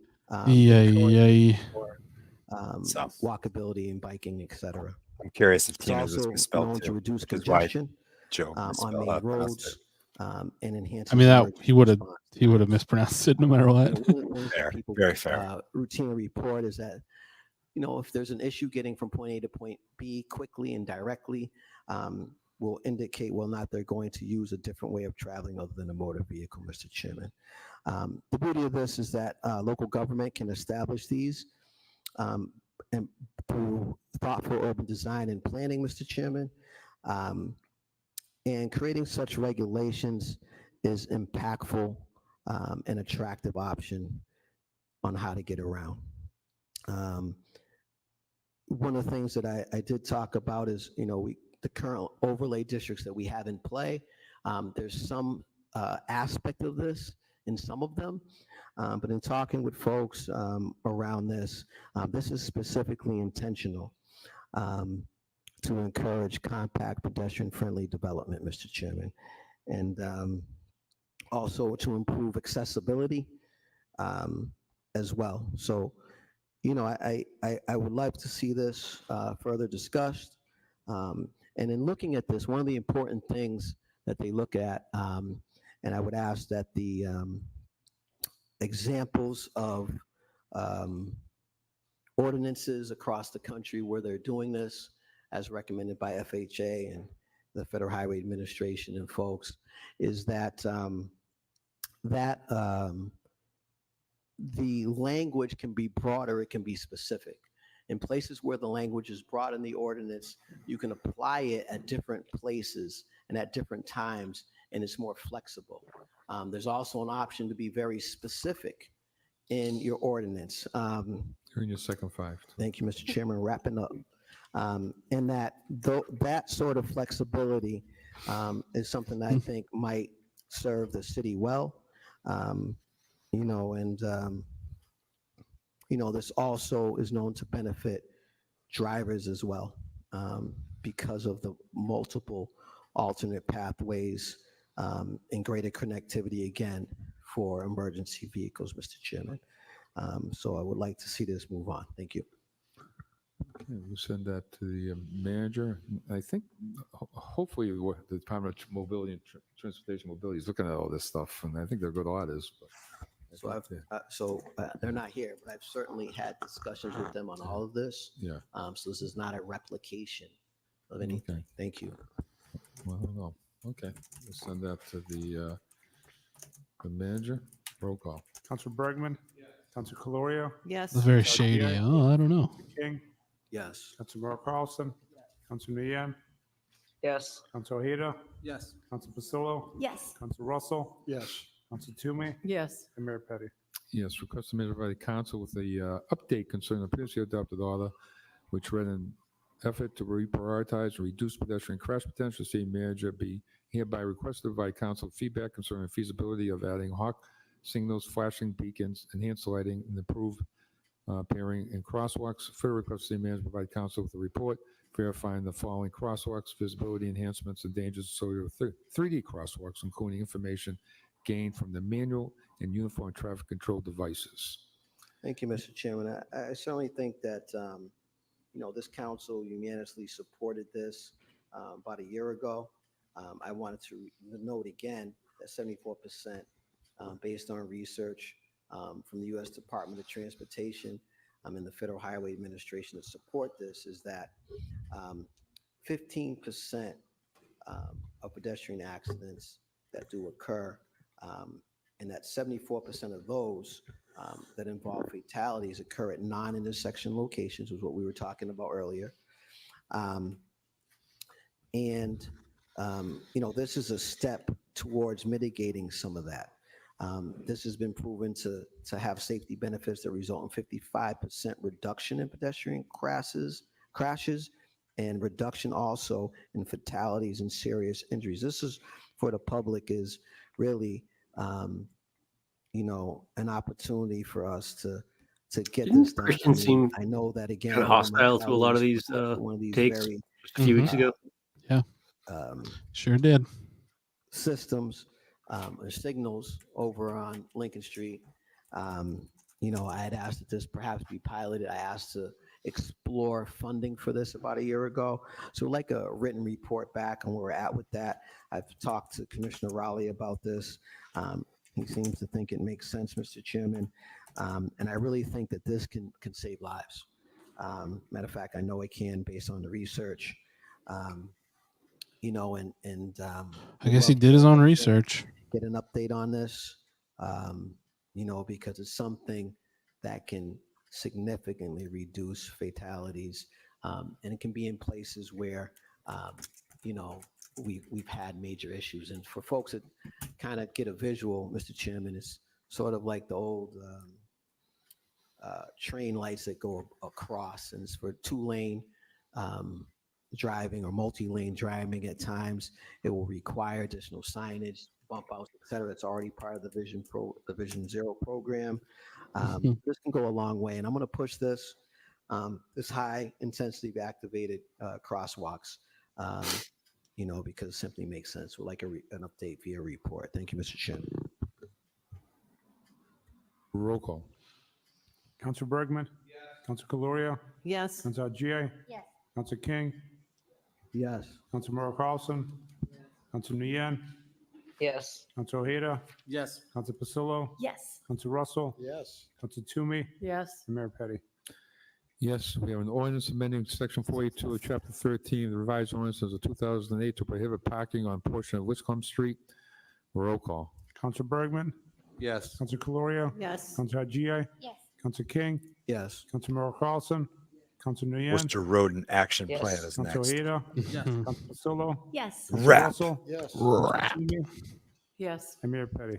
They should have called it Worcester Road and Action Team, so it was RAT. Oh my God, it was right there. Requesting This is why I need to be a full-time city councilor. create a This is what Worcester happens Road when and Jenny Action and Plan Donna get similar together. to the plan created in Boston, which aims to Couple of improve the rats quality of life of the themselves. city's residents through the mitigating the rodent population in the city. Councilor Pasillo.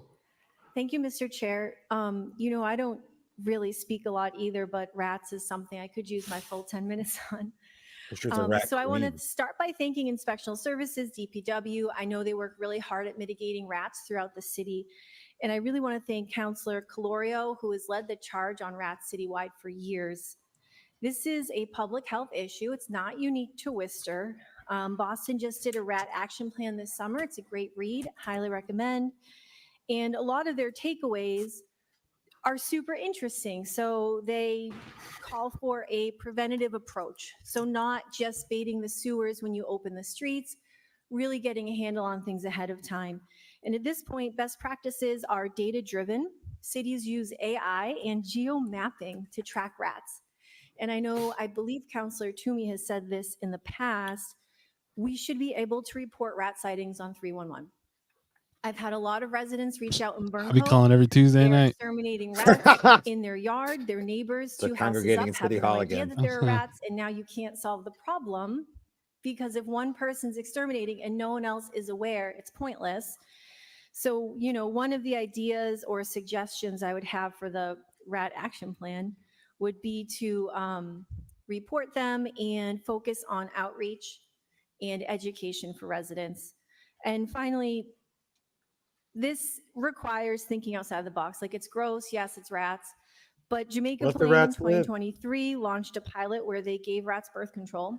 And by the end of 2023, there was 80% less That's not rat controversial. sightings in the I city. just So I gotta just get really that clear think for we need a everybody. There is framework no that uses controversy best around practices. rat There's so birth many control. new best practices we can use. There may and be a fake coordinated, controversy around human multi-agency birth approach that control. works for Worcester. Thank you. We're not allowing.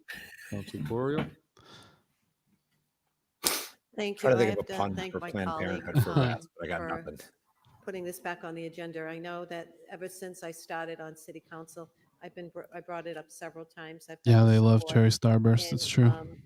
Some of the interesting things is, the rats are multiplying and the rats have become a problem in certain areas. Now, I hear mostly from the Burncoat area, Ararat Street, down off of Park Avenue. Yeah, of course they're on Ararat Street. Mo like that too. He got a giggle. Certain areas where I hear They're like Ararat Street. Yeah, I'll live here. And the thing that There's is more the than most just a rat of us. puzzling is that we can't get a handle on this. And Neil, this is the like, question. you need to Why would answer. you live here? Because I are a rat. in 1 yard there's rats, and you can see the holes in the That's ground. what finger and cuts the next really are. person over Rat condoms. doesn't know that they have rats. So it's really good that if we could put together some kind of a system where it Let's just really get some kind of snakes, dudes. monitors and we can Anybody see got a where good the snake rat guy? sightings are. I do agree. Now, I'm not sure I support the birth control for rats, so that's one thing that I She think doesn't support birth control for may anybody. Not going to work, but some of the other She wants the options and rats to be suggestions I really married. do. It is a quality. It's a quality. She wants of them life issue. killed, but she doesn't And want to when I give them say birth that, I control. don't mean that. Did she like, really it's just the say she most doesn't serious support? thing in the world. What does she But think is happening to the rats? That's how it's controversial, is because 50 years. That's a controversial to and they Donna. should have No, more it's not. It's I'm not allowing it. It's still not controversial. We just need to delve deeper and figure out how stupid she actually is. This is there's no infinite stupidity. We're in there. So I mean, I really think that the preventative part of this. But we're not, we can't, okay. I mean, I know this is the same argument, but we're actually working it through here. She's not actually pro-life because we're sitting here talking about killing all the rats. Right. We're not just packing them up and sending them to Auburn. Maybe we get that report. But yep, you're right. It's the same argument. So, and all the major cities are actually going. Only through birth. Once you're out there, folks, we can kill you. Okay, so send that to the manager. Roll call. God loves them Amazing. fertile rats, though. So They're all amazing. trad wife rats too that are having. I gotta call. I'm gonna call Jenny tomorrow and find out why Donna is pro rat life. Is everybody laughing in there? Like, is it possible that They have to be. Yes. Communication city manager transmitting an information communication detailing all petitions denied for the inclusion of the city council agenda over the last 2 years. It includes rationale for said This details. could be it. Oh no, we have stuff We'll under send that privilege, to under suspension. Timo. Okay, roll call. Councilor Bergman, Yes. Councilor Calorio, Yes. Councilor Agia, Yes. Councilor King, Yes. There's a Councilor couple of Carlson, these tabled items that Councilor you just Ian. cleared out. Like there's one Yes. related to Councilor Ada. COVID that Yes. doesn't really apply Councilor anymore. Yes. Councilor Russell, There's some Connie Luke's ones. Toomey, That's where it And starts. It Melican. starts with a Connie Luke, Yes, but under that's suspension. about rent Councilor control Hadjiai. program. That'll never see the light of day again. Thank you, Mr. Chair. All right, I under just wanted to suspension. take a moment to Oh, show shit. support for the Haitian community here in Worcester and It's the- anywhere oh, actually in man. the United States. tomorrow and Thursday is the New York City's inaugural rat As conference we know, the Whoa. that current Mayor Adams people is in office, both of hosting, them and it The has rat nothing rap. to do with any of the whistleblowers. It's actually they're inviting people from all around the world to discuss their methods of dealing with I rats. thought the head rat threats to resigned. schools, threats Well, to that was violence, a which has different one. caused a lot of Oh. anti-migrant, refugee, and immigrant The anxiety. guy I worked certainly for in that that worked on the community, Big but Dig told me they reverberating would across poison them other immigrant communities. So I strategically just so that want to when they would go publicly back say home, that they would I'm die sure and my their fellow colleagues rats would eat wouldn't them mind to joining progress me in the that poison. we love the Yeah. Haitian community, we see them, we I support don't know if you, that's still and the way they every take care other of them, but refugee and immigrant community here in Worcester. Thank you. just imagining the pile of you. corpses Okay. Is that a resolution? Who said this? underneath like the Con No, Ave that was Bridge. just under suspension. To Wasn't, support it was in just, general. yes. support, Okay, correct. yeah, okay, thank you. But it's a good resolution. It was a good statement, so much appreciated. Councilor King? Thank you, Mr. Chairman. Certainly want to state, last year, I think myself, I think Mayor Petty and some others stood with the Haitian American Socio-Cultural Association of Worcester at a flag raising, Mr. Chairman. And that community here in our city has been impactful. They've engaged in just about every form of employment, government, etc. I know I have colleagues That's that what I have think fought for Rocket kids is, and George. families. My dog Rocket, he's a rat quite some terrier. time. Oh, We he have for folks sure is, who yeah. Have immigrated When we here lived up to create a in new Burton life Hill, and have his made kill this count city was pushing their 10 own, Mr. Chairman. mice, not rats. But I certainly think that he was being vicious. an with ally them. as a He's fat. council He's so fat. is extremely, extremely important, Mr. Chairman. You up here? And I think we should resolve as a council that we are in support of our Haitian immigration, our Haitian residents here, and the challenges that they are currently facing in terms of public perception. And now we're blessed that we are in a city that's led by a mayor and a city council that's all inclusive, Mr. Chairman. I can tell you how many times I've heard the mayor say to folks who have come here, "This is your city. This is your city." And I think that's exactly what this council also embodies, Mr. Chairman, over the years. So I would support Councilor Hadjiai. How many people in that room do you think are still doing their research onto individuals eating family pets in Ohio? In the city of Worcester. Thank Too you, Mr. many. Chairman. 3 too many. Yeah, Mo's not ready to make a judgment call yet. Calorio, Yes. Councilor Agia, Yes. Councilor King, Yes. No, Mo's better, but still talks about Councilor it. Ian, Yes. Councilor Ada, Yes. Who are the Councilor other Solo, ones think it's Councilor real? Russell, Yes. Councilor Toomey, Yes. and Mayor Petty. Council, motion to adjourn? Roll call. Oh, thank Christ. Yay. Councilor Bergman? Yes. Councilor Calorio? Yes. Councilor Gia? Yes. Councilor King? Yes. Councilor Merrill Carlson? Councilor Nguyen? Yes. Councilor Ojeda? Yes. Councilor Pasillo? Yes. Councilor Russell? Yes. Councilor Toomey? And Mayor Yes. Petty. Yes.